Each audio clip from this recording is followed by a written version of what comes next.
வழிகளை திறப்பார் என்ற தலைப்பில் நாம் தொடர்ச்சியாக அதே வார்த்தை நாம் கேட்கப் போகிறோம். தேவன் மூடி கிடக்கிற, விலங்கிடப்பட்டு கிடக்கிற, பூட்டப்பட்டு கிடக்கிற, ஒருவராலும் திறக்க முடியாத அந்த வழிகளை திறப்பதற்கு அவரிடத்தில் மட்டுமே அந்த சாவி, கீ இருக்கிறது. அந்த வல்லமை அவரிடத்தில் மட்டுமே இருக்கிறது. வேறு யாரிடத்திலும் அந்த வல்லமையை தேவன் கொடுக்கவில்லை. அந்த வல்லமை முழுவதும் அவரே தம்முடைய கரத்தில் வைத்திருக்கிறார். திறக்கப்படுவதற்கு அடைக்கப்பட்ட இடம், பூட்டப்பட்ட இடம், ஒன்றுமில்லாமல் போன இடம், அந்த இடத்தை திறந்து அவர்களுக்கு பொக்கிஷத்தை கொடுக்கக்கூடிய அந்த மிகப்பெரிய பாக்கியத்தை தேவன் தம்முடைய கரத்தில் வைத்திருக்கிறார். ஹல்லேலூயா. தேவன் திறக்கிறவர். அவர் திறந்தால் ஒருவரும் அதை அடைக்க முடியாது. அவர் அடைத்தால் ஒருவராலும் திறக்க முடியாது. கர்த்தருக்கு ஸ்தோத்திரம். நாம் இப்பொழுது எடுத்துக்கொள்வோம் உபாகமம் 28வது அதிகாரம் 1 வசனம் 12வது வசனம். இன்று நான் உனக்கு விதிக்கிற உன் தேவனாகிய கர்த்தருடைய கட்டளைகளின்படியெல்லாம் செய்ய நீ கவனமாய் இருக்கும்படிக்கு அவர் சத்தத்திற்கு உண்மையாய் செவி கொடுப்பாயானால் உன் தேவனாகிய கர்த்தர் பூமியில் உள்ள சகல ஜாதிகளிலும் உன்னை மேன்மையாக வைப்பார். இன்று உலகம் முழுவதும் நாம் ஆராய்ந்து பார்த்தால், சோதித்து பார்த்தால், நீ கிறிஸ்தவர்கள் எல்லா வகையிலும் ஒரு முதன்மையான இடத்தில் இருப்பதற்கு என்ன காரணம்? இந்த தேசத்தை விடுங்கள், இந்தியாவை விடுங்கள், மற்ற உலக நாடுகள் அளவில் நீங்கள் கணக்கெடுத்து பாருங்கள். கிறிஸ்தவர்கள், அதாவது கிறிஸ்துவின் கொள்கையை உண்மையாய் பின்பற்றுகிறவர்கள், இயேசு கிறிஸ்துவை உண்மையாய் பின்பற்றி வருகிறவர்கள், அவருடைய கட்டளைக்கு உண்மையாய் செவி கொடுக்கிறவர்கள், அவருடைய வேத வசனத்தை உண்மையாய் கடைபிடிக்கிற, பின்னால் 14 வசனம் வரையும் ஆசீர்வாதங்களை தேவன் அள்ளி விடுகிறார். அளவற்ற ஆசீர்வாதங்கள், அளவற்ற நன்மைகள். ஆனால் முதல் வசனத்தில் அங்கே ஒரு இக்கு வைக்கிறார். அங்கே ஒரு கட்டளை அவர் வெளிப்படுத்துகிறார். அந்த கட்டளை என்ன சொல்லுகிறது? அவர் சத்தத்திற்கு உண்மையாய் செவி கொடுப்பாயானால், அவர் கட்டளைகள் எல்லாம் செய்ய நீ கவனமாய் இருக்கும்படிக்கு அவர் சத்தத்திற்கு உண்மையாய் செவி கொடுப்பாயானால் உன் தேவனாகிய கர்த்தர் பூமியில் உள்ள சகல ஜாதிகளிலும் அவர் உன்னை மேன்மையாக வைப்பார். அல்லேலூயா. இயேசு இயேசு என்று சொல்லுகிற எல்லாரும் அல்ல. இயேசு என்று சொல்லி அவர் வார்த்தை எனக்கு என்ன சொல்லுகிறது, அவருடைய வேதம் எனக்கு எதை கற்பிக்கிறது, அந்த வேத வசனம் எனக்கு எதை போதிக்கிறது, அந்த வேத வசனம் நான் எப்படி நான் கைக்கொள்ள வேண்டும், நான் எப்படி அதை கடைபிடிக்க வேண்டும் என்று ஆராய்ந்து நடுங்கி பயந்து அந்த வார்த்தைக்கு யார் கீழ்ப்படுகிறார்களோ, இந்த உன் தேவனாகிய கர்த்தர் பூமியில் உள்ள சகல ஜாதிகளிலும் அவர் உன்னை மேன்மையாக வைப்பார். அல்லேலூயா. எத்தனை ஜாதி மக்கள் இதுவரை தோன்றியிருந்தாலும் சரி, இதற்கு மேல் எத்தனை ஜாதி மக்கள் தோன்றினாலும் சரி, அவருடைய வேத வசனத்திற்கு நடுங்குகிற ஒரு மனுஷன் எத்தனை ஜாதிகள் அந்த ஜாதிகளுக்கு மத்தியில் இருப்பாரே, ஆனால் அத்தனை ஜாதிகளை பார்க்கிலும் அந்த வேதத்திற்கு நடுங்குகிற மனிதனுடைய வாழ்க்கை உயர்ந்தே காணப்பட வேண்டும். இது வேதத்தினுடைய சத்தியம். இது அதை யாரும் மாற்ற முடியாது. அவர் உயர்த்தே தீர்வார். காரணம், அவர் விரும்புகிறது என் வசனத்தை கடைபிடிப்பது யார், என் வார்த்தைக்கு நடுங்குவது யார், என் வார்த்தைக்கு கீழ்ப்படிவது யார், என் வார்த்தையை பின்பற்றுவது யார், 100க்கு 100 அப்படியே கீழ்ப்படிவது யார். இதைதான் தேவன் பார்க்கிறார். இப்படிப்பட்ட நபர்களை தேவன் ஆசீர்வதிக்கிறார். எப்படி ஆசீர்வதிக்கிறார்? சகல ஜாதிகளிலும் உன்னை மேன்மையாக வைப்பார். அல்லேலூயா. நீ உலகம் முழுவதும் இங்கே கணக்கெடுத்து பாருங்க. விஞ்ஞானிகள் இதுவரை லாஸ்டா கம்ப்யூட்டரை கண்டுபிடித்த சார்லஸ், அவங்க வேற நீங்க கணக்கெடுத்து பாருங்க, 100க்கு 98% நீங்கள் கணக்கெடுப்பீர்கள் என்றால் இந்த வேதத்திற்கு நடுங்குகிற தேவ பிள்ளைகள் தான் முன்னணியாக நின்று கொண்டிருப்பார்கள். அல்லேலூயா. வேற யாரும் இந்த இடத்துக்கு போகல, வேற யாருக்கும் இந்த ஞானத்தை தேவன் கொடுக்கல. இந்த வேத வசனத்துக்கு யார் நடுங்குறாங்களோ பார்க்கிறார், அவங்கள தான் பெரிய ஆராய்ச்சியாளர்களாக மாற்றுகிறாரு. சரி, இப்படி சொன்ன இந்த தேவன், வாசிக்கலாம் 12வது வசனத்தை. ஏற்ற காலத்தில் உன் தேசத்திலே மழை பெய்யும், உன் தேசத்திலே மழை பெய்யும், நீ கையிட்டு செய்யும் வேலைகளை எல்லாம், உன் கையிட்டு செய்யும் வேலைகள் எல்லாம் ஆசீர்வதிக்கவும் கர்த்தர் உனக்கு தமது நல்ல பொக்கிஷசாலையாய், உனக்கு தமது நல்ல பொக்கிஷசாலையாய் வானத்தை திறப்பார், பொக்கிஷசாலையாகிய வானத்தை திறப்பார். நீ அநேகம் ஜாதிகளுக்கு கடன் கொடுப்பாய், நீயோ கடன் வாங்காதிருப்பாய். கிறிஸ்தவர்கள் கடன் வாங்குவார்னு சொல்லி பைபிள் இல்லை. கிறிஸ்தவர்கள் கடன் கொடுப்பார்கள் என்று தான் இந்த பைபிள் சொல்லுது. அவர் சொல்றாரு, உனக்கு நல்ல பொக்கிஷமாகிய அந்த வானத்தை திறப்பார் இருக்கு. ஒவ்வொரு மனுஷனுக்கும் தலைக்கு மேல காணப்படுவது வானம் தான். நீ எங்க போய் அண்ணாந்து பார்த்தாலும் தெரிவது வானம் தான். அப்படின்னா நம்ம சிந்திக்கணும், நமக்குரிய ஆசீர்வாதம் எங்க இருக்கு? நம்முடைய தலைக்கு மேலேயே இருக்கு. ஒரு நிலையிலேயே சொல்லுங்க. இங்க இருந்து லண்டன்ல இல்ல, இங்க இருந்து அமெரிக்காவில் இல்ல, இந்தியாவில் இருக்கிற கிறிஸ்தன் எங்க குடியிருக்கிறீங்களோ உங்க தலைக்கு மேலதான் அந்த பொக்கிஷ சாலை கத்தர் வைத்திருக்கிறாரு. அல்லேலூயா. அது எங்க பொழுது திறக்கப்படுகிறது? அந்த வானத்தை எப்பொழுது தேவன் திறக்கிறார்? அந்த நல்ல பொக்கிஷசாலை ஆகிய அந்த வானத்தை தேவன் உனக்காக திறப்பார். அப்பொழுது நீ கடன் கொடுப்பாய், கடன் வாங்காது இருப்பாய். கர்த்தருக்கு ஸ்தோத்திரம் உண்டாவதாக. அப்ப தேவன் அந்த வானத்தை திறக்க வேண்டும் என்றால் நான் என் இருதயத்தை திறந்து அவர் வசனத்தை நான் உள்வாங்க வேண்டும், அந்த வார்த்தையை நான் கடைபிடிக்க வேண்டும்.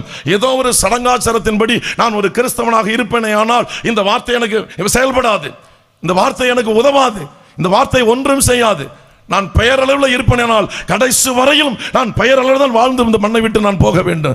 நான் யாருக்காகவும் வாழவில்லை, யாரும் என்னை வாழ வைக்கவில்லை. நான் இயேசுவுக்காக வாழ்கிறேன். அவர் என்னை வாழ வைத்துக் கொண்டிருக்கிறார், அவர் என்னோடு வாழ்ந்து கொண்டிருக்கிறார், அவர் எனக்கு நல்ல வாழ்க்கை தந்திருக்கிறார், அவர் என்னை காப்பாற்றி இருக்கிறார், அவரின் மரணத்தை சந்திக்காதபடி தடுத்து ஒரு நல்ல வாழ்க்கையை தேவன் கிருபை எனக்கு தந்திருக்கிறார். இந்த எண்ணம் யாருடைய இருதயத்தில் இருக்கிறதோ அவர்களுக்கு தான் வானம் திறக்கப்படும்.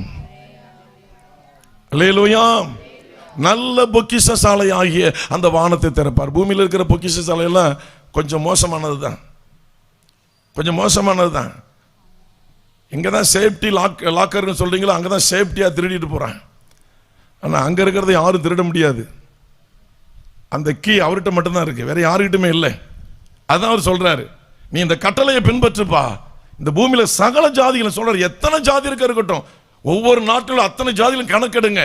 எல்லா ஜாதிகளை பார்க்கிலும் ஒருபடியாவது ஏற்றுக்கொண்டவர்கள் கடைபிடிக்க மேலாக வாழ்ந்தே ஆக வேண்டும். இது தேவனுடைய கட்டளை. இது அல்லேலூயா. இன்றைக்கு இந்த ஆண்டவர் சொல்றார், ஒரு வழியை திறக்க போறேங்கிறார். நான் வானத்தை திறப்பேங்கிறார். உன்னுடைய பொக்கிஷசாலை நான் திறப்பேன். நீ கடனாளியா வாழ வேண்டாம். இந்த 2026 இந்த பிப்ரவரி மாதம் இந்த 1வது நாள் கூட்டத்தில் இந்த சத்தத்தை, இந்த வசனத்தின் காரியத்தை யார் யார் அறிந்து கேட்டுக்கொண்டிருக்கிறீர்களோ, உங்கள் இருதயத்தில் குத்தப்பட்டவர்களா நான் வேதத்தை இன்னும் கடைபிடிக்க வேண்டும் என்ற அந்த எண்ணத்திற்கு ஒப்பு கொடுக்கிறீர்களோ, உங்களுக்கு வானம் திறக்கும். தேவன் வானத்தை திறப்பார். தேவன் வானத்தை திறப்பார். பொக்கிஷசாலையை திறப்பார். கடன் என்ற பெயருக்கு இடம் இல்லாமல் போக மட்டும் தேவன் வானத்தை திறப்பார். அல்லேலூயா, அல்லேலூயா. நாங்களாம் சின்ன வயசுல படிக்கும் பொழுது அமெரிக்கால இருந்து கோதுமை வரும் இந்தியாவுக்கு. கோதுமை மதிய உணவு அந்த கோதுமை தான். அமெரிக்காக்காரன் அப்பொழுதே அனுப்பி வச்சான். ஏன் அமெரிக்காக்காரன் அனுப்பி வச்சான்? அவனும் மனுஷன் தான், நம்மளும் மனுஷன் தான். நம்ம அரிசி சாப்பிட்றாள், அவங்க கோதுமை சாப்பிட்றாள். ஏன் நமக்கு அதை கொடுத்தாங்க? இந்த வசனம் தான். இதை பின்பற்றுகிற நபர்கள் கொடுக்கிறவர்களாக இருப்பார்கள், வாங்குறவர்களாக அல்ல, கொடுக்கிறவர்களாக இருப்பார்கள். இன்றைக்கு இந்த நெடுவலை கிராமத்தில், இந்த பட்டணத்தில் இந்த வார்த்தை எதற்காக நீங்கள் எத்தனையோ தடவை இதை படித்திருக்கலாம். உபாகமம் 28 அதிகாரம் என்றாலே 14 வரை ஆசீர்வாதம், அதற்கு பிறகு சாபங்கள். இது எல்லா கிறிஸ்தவர்களும் தெரியும். அவர் ரெண்டையும் வச்சிட்டாரு. சாபம் வேணுமா, ஆசீர்வாதம் வேணுமா? வானம் திறக்கணுமா, பூமி திறக்கணுமா? எதை திறக்க வேண்டும்? உங்கள் கையில் தான் இருக்கிறது, நம்முடைய கையில் தான் இருக்கிறது, நம்முடைய இருதயத்தில் தான் இருக்கிறது. தேவன் ஒரு நாளும் ஒரு மனிதனையும் கைவிடுகிறவர் அல்ல. தேவன் ஒரு நாளும் ஒரு ஜாதியும் புறம்பே தள்ளி பார்க்கிறவர் அல்ல. எந்த ஒரு மனுஷனை அடிமைத்தனத்தில் வைத்திருக்கிறவர் அல்ல. ஒவ்வொரு மனுஷனும் அடிமைத்தன சங்கிலிகள் முறிக்கப்பட்டு, அடிமைத்தன விலகுகள் நொறுக்கப்பட்டு, உடைக்கப்பட்டு அவன் சுதந்திரமாய் மனுஷனாய் வாழ வேண்டும் என்ற எண்ணமுடையவர் இயேசு மட்டுமே. அல்லேலூயா. நல்லா பழகிட்டு இருப்பாங்க, அவங்க தான் பெரிய குழி வெட்டிட்டு இருப்பாங்க. ரொம்ப டீப்பா விளக்கிட்டு இருப்பாங்க, ரொம்ப டீப்பா குழி வெட்டிட்டு இருப்பாங்க. ஆனால் கர்த்தர் அப்படி இல்லை. என் புள்ள இன்னும் நல்லா இருக்கணும், என் மகள் இன்னும் நல்லா இருக்கணும், என் மகன் இன்னும் நல்லா இருக்கணும். அல்லேலூயா. நல்லையா சொல்லுங்க. காசு கொடுத்தாதான் சொல்லுவீங்களா? அல்ல, ஜான் பிரதரை கேட்டேன் சபையில், பணம் கொடுத்தே பழகிட்டீங்களா பிரதர் அப்படின்னு சொல்லி. கர்த்தருக்கு ஸ்தோத்திரம். எல்லாரும் காணிக்கை கொடுத்துட்டு தான் போவாங்க. நீங்கள் காணிக்கை திரும்ப கொடுத்து அல்லையிலே சொல்லி வாங்கி பழகிட்டீங்களோ? 1000 கொடுத்தா 10 அலையிலே சொல்லுவாங்க, 2000 கொடுத்தா ஒரு 20 அலையிலையா அப்படி பழகிட்டேன். நீங்கள் உட்காந்துருக்கெல்லாம் பார்த்தா 28 உபாகமம் 12 எங்களுக்கு இல்லை பாஸ்டர், எங்களுக்கு இல்லை ஐயா, இது எங்கேயோ ஒரு அமெரிக்கா யூரோப் கண்ட்ரிஸ் அங்கே அந்த பகுதிக்காக எழுதி வச்சிருக்கு ஐயா, இது ஜெர்மனி போன்ற நாடுகளுக்கு, இது எங்களுக்கு இல்லைன்னு உங்கள் முகம் எனக்கு சொல்லுது. இல்லை, நமக்காக தான் எழுதி வச்சிருக்கிறார். 27ஆம் தேதி 8ஆம் தேதி உட்கார்ந்து இருக்கிற உங்களுக்காக தான் கர்த்தர் எழுதி வச்சிருக்கிறாரு. இந்த சத்தத்தை யாராலும் வெளியில இருந்து கேட்டாலும் சரி, உள்ள இருந்து கேட்டாலும் சரி, அத்தனை பேருக்காக தேவன் எழுதி வைத்திருக்கிறாரு. இது கிறிஸ்தவர்களுக்காக மட்டுமல்ல, அவருடைய கொள்கையை பின்பற்றுகிறவர்களுக்கு, அவருடைய வசனத்தை கடைபிடிக்கிறவர்களுக்கு. தேவனுடைய வார்த்தை எங்கே வல்லமையாய் கடைபிடிக்கிறீர்களோ அவருடைய ஆசீர்வாதம் வல்லமையாய் இறங்கி வரும். எந்த சூனிய கட்டுகளும் அதை தடுக்கவே முடியாது. ஆமென். அவன் செய்வனு செஞ்சிட்டான், இவன் செய்வனு செஞ்சிட்டான். ஏன் இந்த பேச்சு வருது? நான் இன்னும் செய்ய வேண்டியதை ஒழுங்கா செய்யல, ஆகவே அவன் செய்வனு பழிக்குது. கர்த்தருக்கு ஸ்தோத்திரம் உண்டாவதாக. நல்லா கவனிங்க, இன்றைக்கு ஒரு பொக்கிஷ சாலையை கர்த்தர் திறக்க போறார். எத்தனை பேர் விசுவாசிக்கிறீங்க? 3வது நாள் கூட்டத்தில் இந்த ராத்திரி வேளையில் வந்திருக்கிற உங்களை கடன் அற்றவர்களாக தேவன் மாற்ற போகிறார். அதற்கு ஒரு புதிய பாதை தேவன் திறக்க போகிறார். God will open the new way.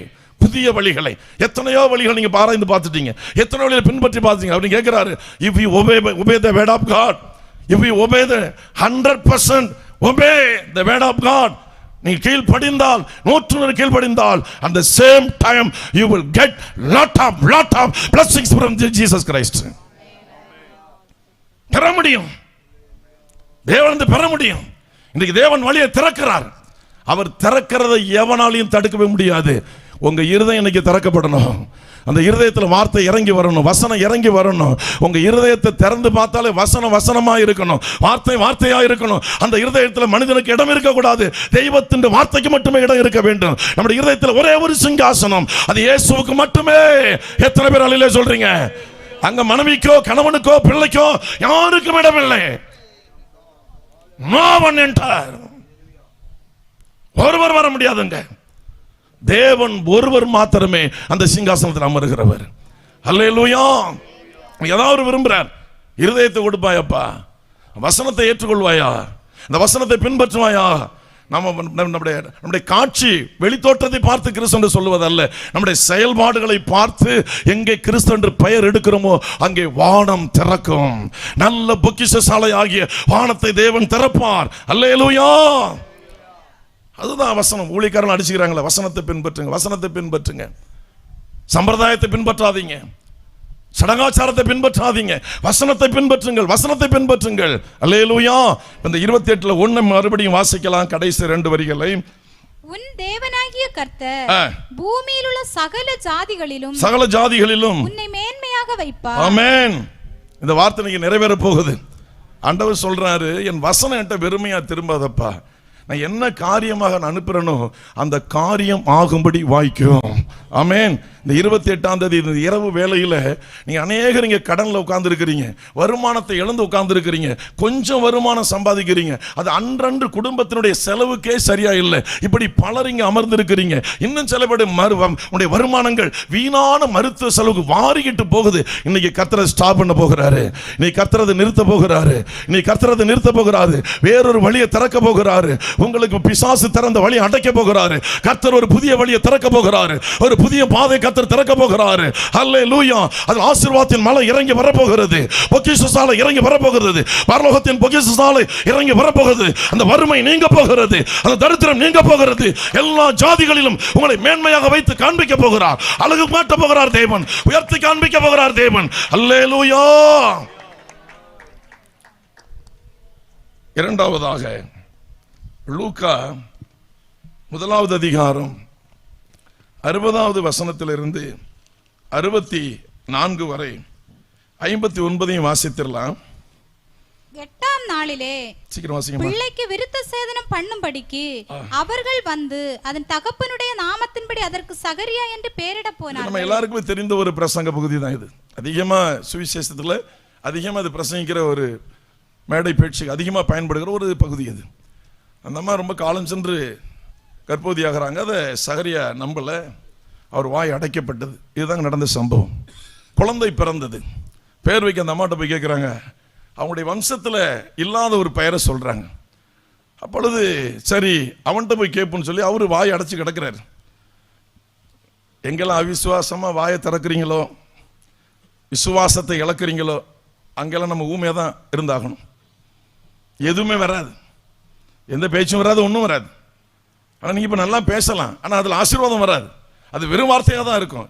இங்கே ஒருத்தர் பார்த்தாரு, நீ காரியத்தை கெடுத்துறோட பாய்ப்பேல, என்னுடைய திட்டமே அந்த பிள்ளை மேலே வச்சிருக்கிறேன்னா, ஆகவே என் திட்டத்தை நீ நொறிக்கணும்னு சொல்லி அவனை பேசமாக்கிட்டாரு. குழந்தை பிறந்தது, ஸ்லேட் பலகை எடுத்துக்கொண்டு எழுத்து பலகை கொண்டு கேட்டாங்க, அவன் அதே பேரை எழுதினான். வாசிக்கலாம் அந்த வசனத்தை. அவன் எழுத்து பலகை கேட்டு வாங்கி இவன் பேர் யோவான் என்று எழுதினான். எல்லாரும் ஆச்சரியப்பட்டார்கள். உடனே அவனுடைய வாய் திறக்கப்பட்டு அவனுடைய நாவும் கட்டவிழ்க்கப்பட்டு தேவனை ஸ்தோத்திரித்து பேசினான். ஒரு அல்லேலூயா சொல்லுங்க, ஒரு அல்லேலூயா சொல்லுங்க, ஒரு அல்லேலூயா சொல்லுங்க. அல்லேலூயா. குடும்பத்தில் கணவன் மனைவிக்குள் கர்த்தருக்குள் ஒரு மனதிற்கும் தேவ சித்தத்திற்கும் இடம் கொடுத்தால் நம்முடைய வாய் தேவனுக்காக திறக்கப்படும். அடுத்தவன் என்ன பேசினார் தெரியுங்களா? 76 to 79 வரை இந்த வசனத்தை வாசிக்க கேட்கலாம். அவன் வாய் திறந்து நிறைய பேசிட்டு வந்தாரு. நான் சுருக்கமா சொல்றேன். 76 to 79 வரை சகரியா என்ன பேசினார் தீர்க்க தரிசனமாக? நீயோ பாலகனே உன்னதமானவருடைய தீர்க்கதரிசி உன்னதமான தீர்க்கதரிசி என்னப்படுவாய்? நீ கர்த்தருக்கு வழிகளை ஆயத்தம் பண்ணவும் நமது தேவனுடைய ஒரு அற்புதத்துல ஒரு பிள்ளை பிறக்குது, ஒரு ஆச்சரியமான ஒரு காரியம் நடந்து ஒரு பிள்ளை பிறக்குது. யாரும் நம்ப முடியாத ஒரு சம்பவம் நடக்குது. எந்த மனித அறிவுக்கும் உட்படாத ஒரு காரியம் நம்ம வீட்டில் நடக்குது. அதுவரையும் பொருத்தனை பண்ணியிருப்போம். ஊழியந்தான், ஆண்டவர் தான், சபையிலே விட்டுறேன். சுகமான பிறகு நம்ம ரொம்ப பாட்செல்லாம் காட்டுவோம். ஆண்டவருக்கே திருநெல்வேலி டவுன்ல இருக்க சாந்தின்னு போட்டு அந்த கடையில இருக்க அல்வா கடை, அந்த கடை அல்வா கொடுத்தா கூட பரவாயில்ல, இருட்டு கடையில் போய் லைன்ல நின்று வாங்கி ஆண்டவருக்கே கொடுக்குறாள் நம்ம. அந்த சுகம் ஆகிறது வரையும் நம்ம வாய் என்ன சொல்லும்? அதுதான். ஆனா இங்க அவங்க சும்மா ஒரு வார்த்தை சொன்ன, கிளவியா இருக்கிறாள், இது எல்லாம் நடக்குமான்னு ஒரு வார்த்தை தான் அவர் கேட்டார். உடனே வாயை கட்டியாச்சு. இப்போ வாயை திறந்துட்டாரு. எந்த ஆண்டவர் வாயை பூட்டினாரோ அதே ஆண்டவர் வாயை திறந்துட்டாரு. கவனிங்க, எந்த இடத்துல ஆண்டவருக்கு விசுவாசம் இல்லாமல் பேசுனீங்களோ அங்கே உங்களோட ஆசீர்வாதம் அடைபட்டு இருக்கு. இன்னைக்கு விசுவாசம் அறிக்கை செஞ்சீங்கன்னா அந்த இடத்தை ஆண்டவர் திறந்து விடுவாரு. அல்லேலூயா. விசுவாசம் இல்லாம எதை நினைச்சீங்களோ அதனால அங்க ஆண்டவர் அடைச்சு வச்சிருக்கிறாரு. இன்னைக்கு நீங்க விசுவாசத்தை அறிக்கை செய்தால் தேவனால எல்லாம் கூடும் என்று நீங்கள் அறிக்கையிட்டால் இன்றைக்கு தேவன் அடைத்ததை திறந்து விடுவார். எல்லாமே பிசாசு அடைச்சிச்சு பிசாசுன்னு சொல்லாதீங்க. கர்த்தரும் சில இடத்துல அடைத்து வைத்திருக்கிறார். கர்த்தருக்கு ஸ்தோத்திரம் உண்டாவதாக. இப்ப அவர் பேசுறாரு. யாருக்காக பேசுறாரு? தேவன் ஒரு மனுஷனுடைய வாயை திறந்தால் அவன் தேவனுக்காக தான் பேசுவான். அந்த தெய்வத்திற்கு சித்தத்திற்கு தான் பேசுவான். சித்தம் மாறி பேச மாட்டான், ஒரு நாளும் மாற மாட்டான். அவன் வாய்க்கு மூடப்பட்டு திறந்த உடனே இவன் தேவனுக்கு தீர்க்கதரிசி, தேவனுடைய வாய் என்னப்படுவாய். அல்லேலூயா. தேவனுக்கு வாய், தீர்க்கதரிசனம் தேவனுக்கு வாய்.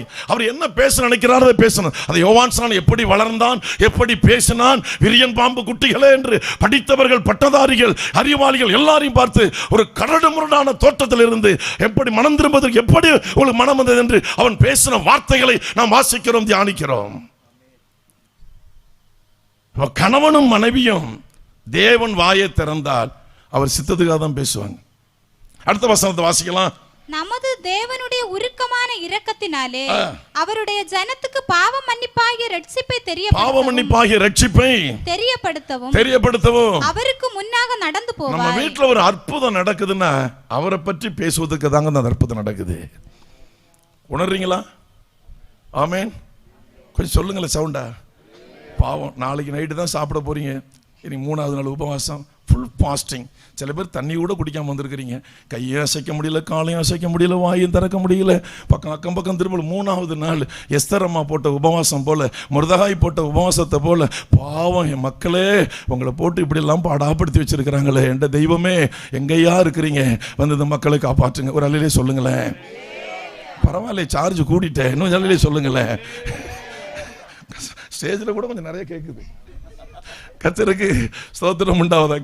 கவனிங்க. நம்ம ஆண்டோடைய சித்தத்துக்கு மாறா வாயை திறந்து அடைச்சிடுவார். அது யாருக்குமே தெரியாது. நம்ம சொல்லுவோம், எவனாவது இழிச்சவாயா இருப்பான் ஊரில், அவன் செய்வனு செஞ்சிருப்பானோ, அவன் தான் ஒரு மாதிரி பார்த்துட்டு போனான். போகும்போது ஒரு எலுமிச்சை பழத்தை உருட்டி விட்டு போயிருப்பான். சும்மா கையிலேருந்து பழம் கீழே விழுந்துருக்கும். கர்த்தருக்கு ஸ்தோத்திரம். நான் சொல்றேன், கிறிஸ்து நமக்குள் இருக்கும் பொழுது, அந்த கிறிஸ்து என்கிற கல், அந்த கண்மலை நமக்குள் இருக்கும் பொழுது, யார் மோதினாலும் நொறுங்கி போவார்களை தவிர, சிதைந்து போவார்களை தவிர, அது உங்களை சிதைக்குலைக்க பண்ண முடியாது, உங்களை உருக்குலைக்க பண்ணவே முடியாது. மோதுகிறவர்கள் நொறுங்கி போவார்கள்.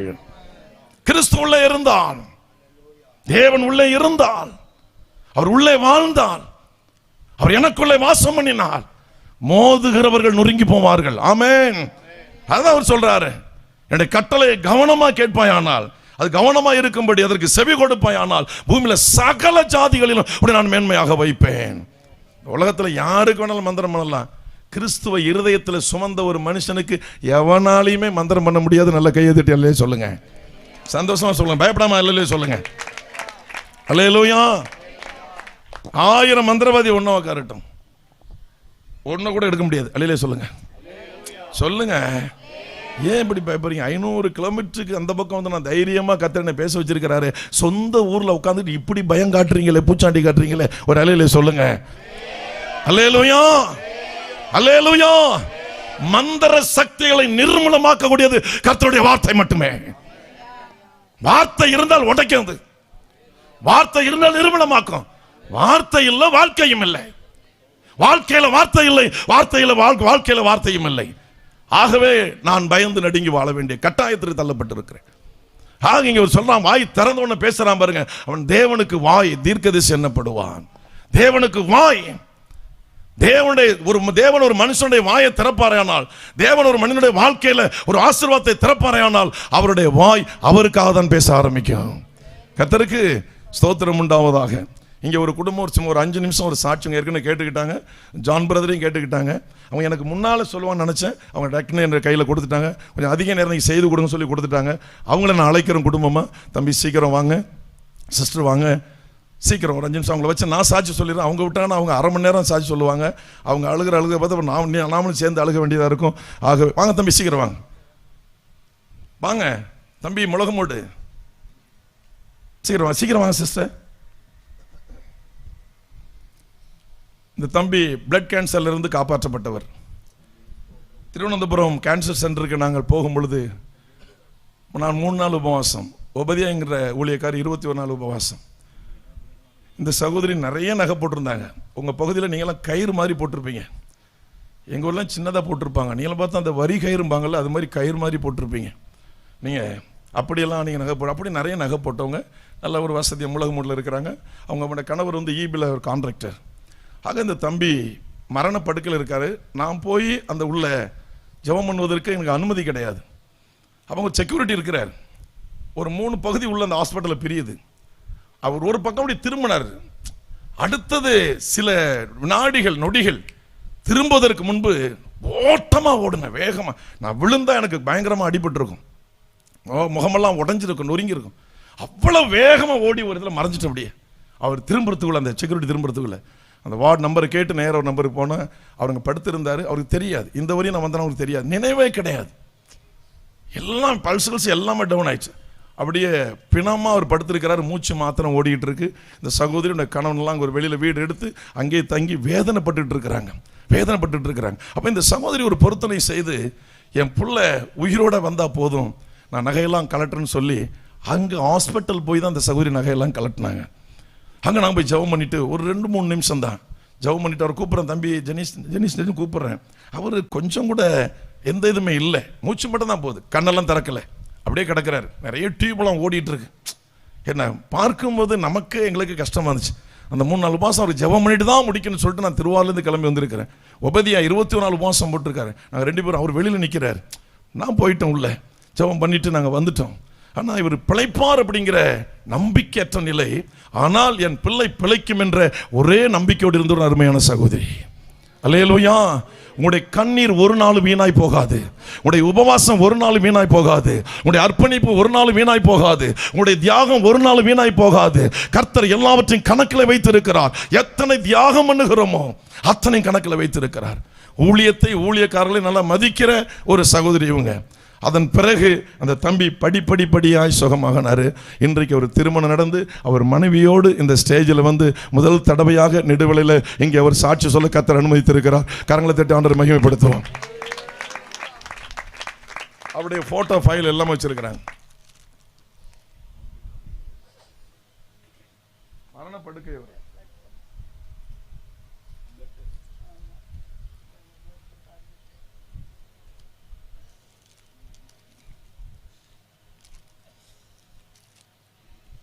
எல்லாமே அவருடையதுதான். கர்த்தர் அவரை காத்த. நல்ல கரங்களை தட்டி ஆண்டவரை மகிமைப்படுத்துவோம்.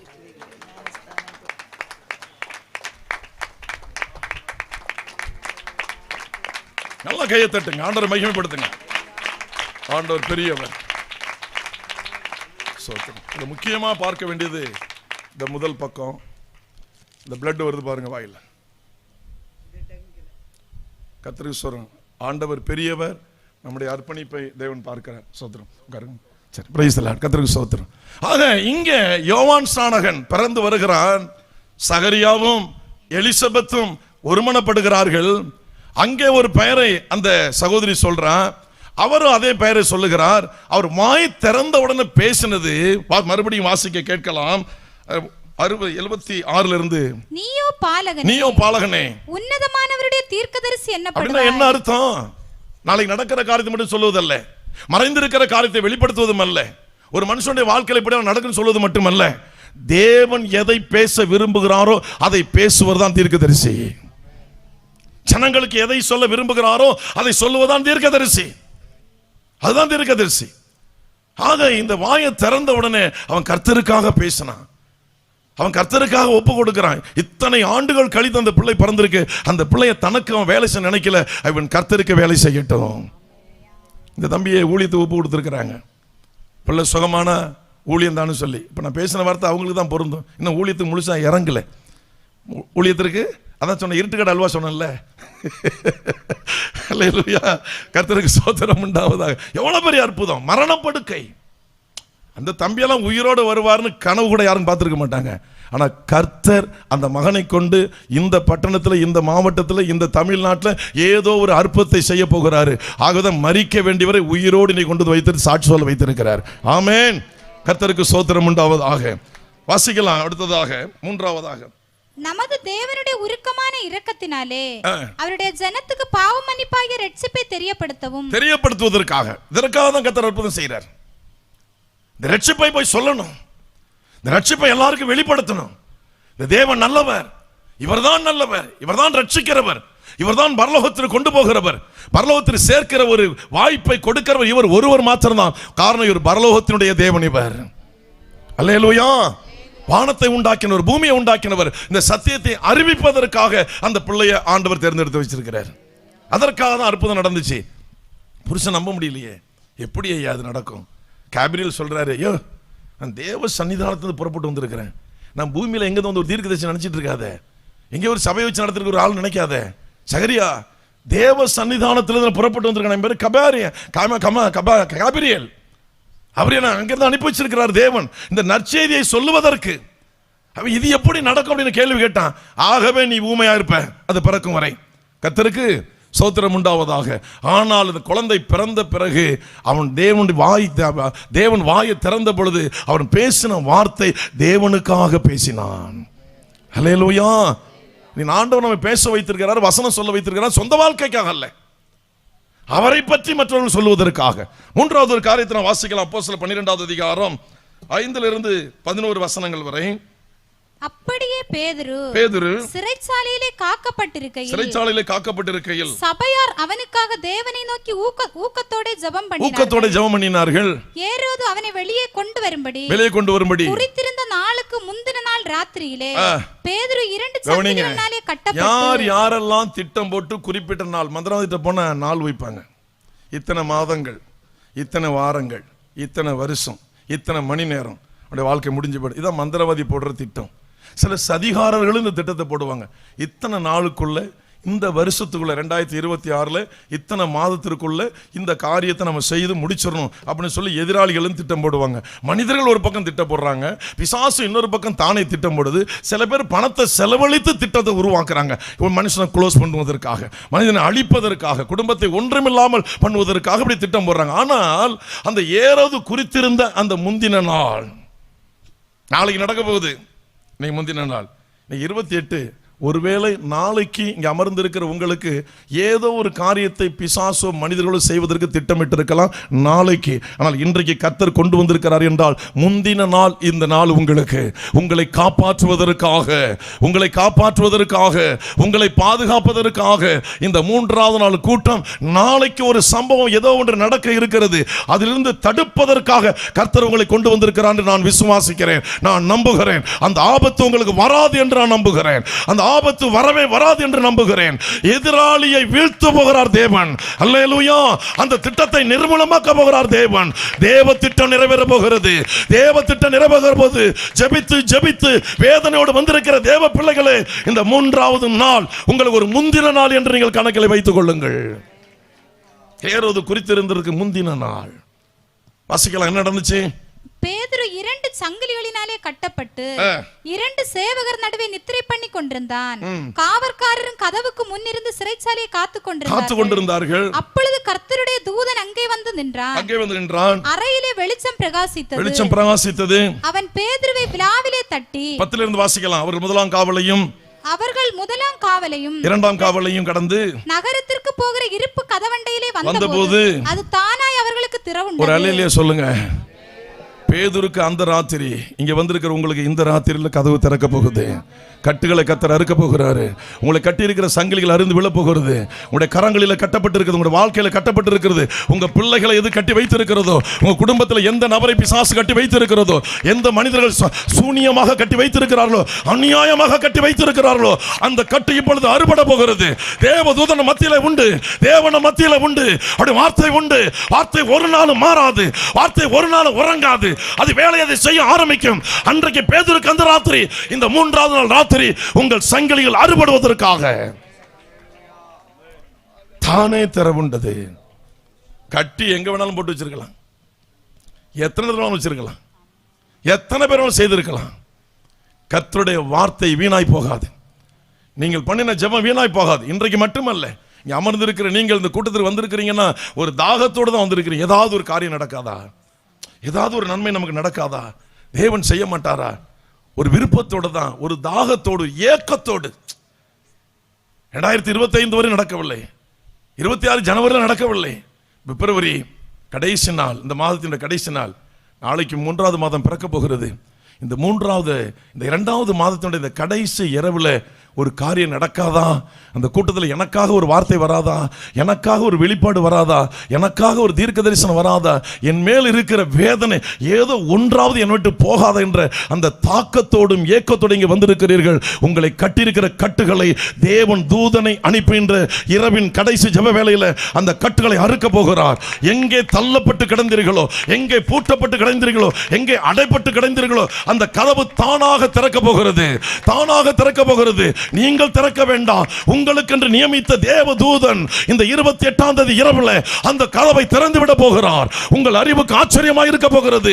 நீங்கள் சொப்பனம் காண்கிறவர்கள் போல் இருக்க போகிறீர்கள். ஆனால் ஒரு அற்புதம் நடக்க போகிறது, ஒரு அதிசயம் நடக்க போகிறது. நெடுவலை கிராமத்தில் கூடியிருக்கிற அன்பு தேவனுடைய பிள்ளைகளே, இங்க அமர்ந்திருக்கிற அத்தனை பேருக்கும் இந்த காரியம் நடக்க போகிறது.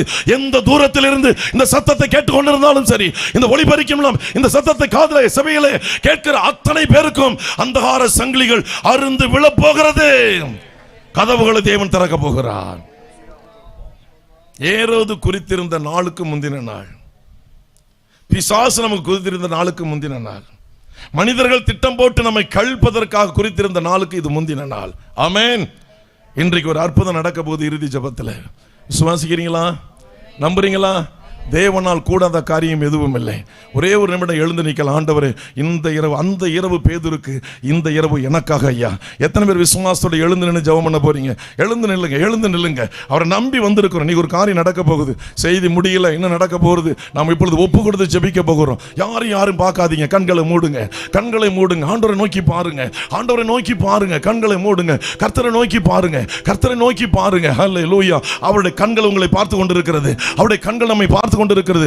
எப்படி ஒப்பு கொடுக்கிறோம், எந்த அளவுக்கு ஒப்பு கொடுக்கிறோம், என்ன நம்ம வாயிலிருந்து புறப்படுகிறது, எந்த சிந்தையோடு அமர்ந்திருக்கிறோம், எந்த நினைவோடு இங்கே வந்திருக்கிறோம், நம்முடைய இருதயத்தில் இருக்கிற எண்ணங்கள் என்ன, எல்லாவற்றையும் கவனமாய் பார்த்து கொண்டிருக்கிறார் தேவன். கவனமாய் பார்த்து கொண்டிருக்கிறார் அவர். இது அற்புதம் செய்கிற நேரம், இது அற்புதம் செய்கிற நேரம். இது உங்களை ஒப்பு கொடுங்க. பேதுருக்கு அந்த இரவு ஐயா, எங்களுக்கு இந்த இரவு 28ஆம் தேதி இரவு எங்களுக்காக நெடுவலை இந்த சபையினுடைய மத்தியில் ஆண்டவர் இந்த கிரவுண்ட்ல கூடியிருக்கிற எங்களுக்காக, இந்த தோட்டத்தில் கூடியிருக்கிற எங்களுக்காக, எனக்காக இந்த இரவு, எனக்காக இந்த இரவு, என் பிள்ளைக்காக, என் குடும்பத்திற்காக, என் குடும்பத்தில் வேதனையை சுமந்து கொண்டிருக்கிற என் குடும்பத்தை சார்ந்த நபருக்காக, என் குடும்பத்தில் இருக்கிற வயதானவங்களோ, அது வாலிபர் யாரோ இருக்கலாம். அன்பான தாயே, தகப்பனே, ஒரே ஒரு நிமிஷம் கண்ணீர் விடுங்க.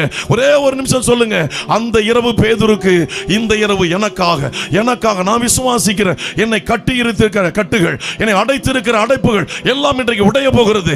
கர்த்தர் வழியை திறக்க போகிறார். கர்த்தர் வழியை திறக்க போகிறார். தேவன் வழியை திறக்க போகிறார். எனக்கு ஒரு மாற்றம் வரப்போகிறது. எனக்கு ஒரு மாற்றம் வரப்போகிறது. அறிக்கையிடுங்க, அறிக்கையிடுங்க, அறிக்கையிடுங்க, அறிக்கையிடுங்க, அறிக்கையிடுங்க, அறிக்கையிடுங்க. இன்று இரவு ஒரு மாற்றம் வரப்போகிறது. இத்தனை ஆண்டுகள், எத்தனை மாதங்கள் கட்டியிருந்த அந்த சங்கிலிகள் அருந்து விழப்போகிறது. அல்லேலூயா. பூட்டப்பட்ட கதவு இன்றைக்கு எனக்கு திறக்கப்பட போகிறது. பூட்டப்பட்ட கதவு இன்றைக்கு எனக்கு திறக்கப்பட போகிறது. அதற்காகவே இயேசு என்னை அழைத்து வந்திருக்கிறார். அதற்காகவே இயேசு என்னை அழைத்து வந்திருக்கிறார். அல்லேலூயா. என்னை பூட்டி இருந்த கதவுகள் இன்றைக்கு திறக்கப்பட போகிறது. இயேசுவின் நாமத்தினாலே திறக்கப்பட போகிறது. திறக்கப்பட போகிறது. தேவன் திறக்க போகிறார். தேவன் திறக்க போகிறார். தேவன் திறக்க போகிறார். நன்றி, நன்றி, கோடாடு கோடி ஸ்தோத்திரம் அப்பா.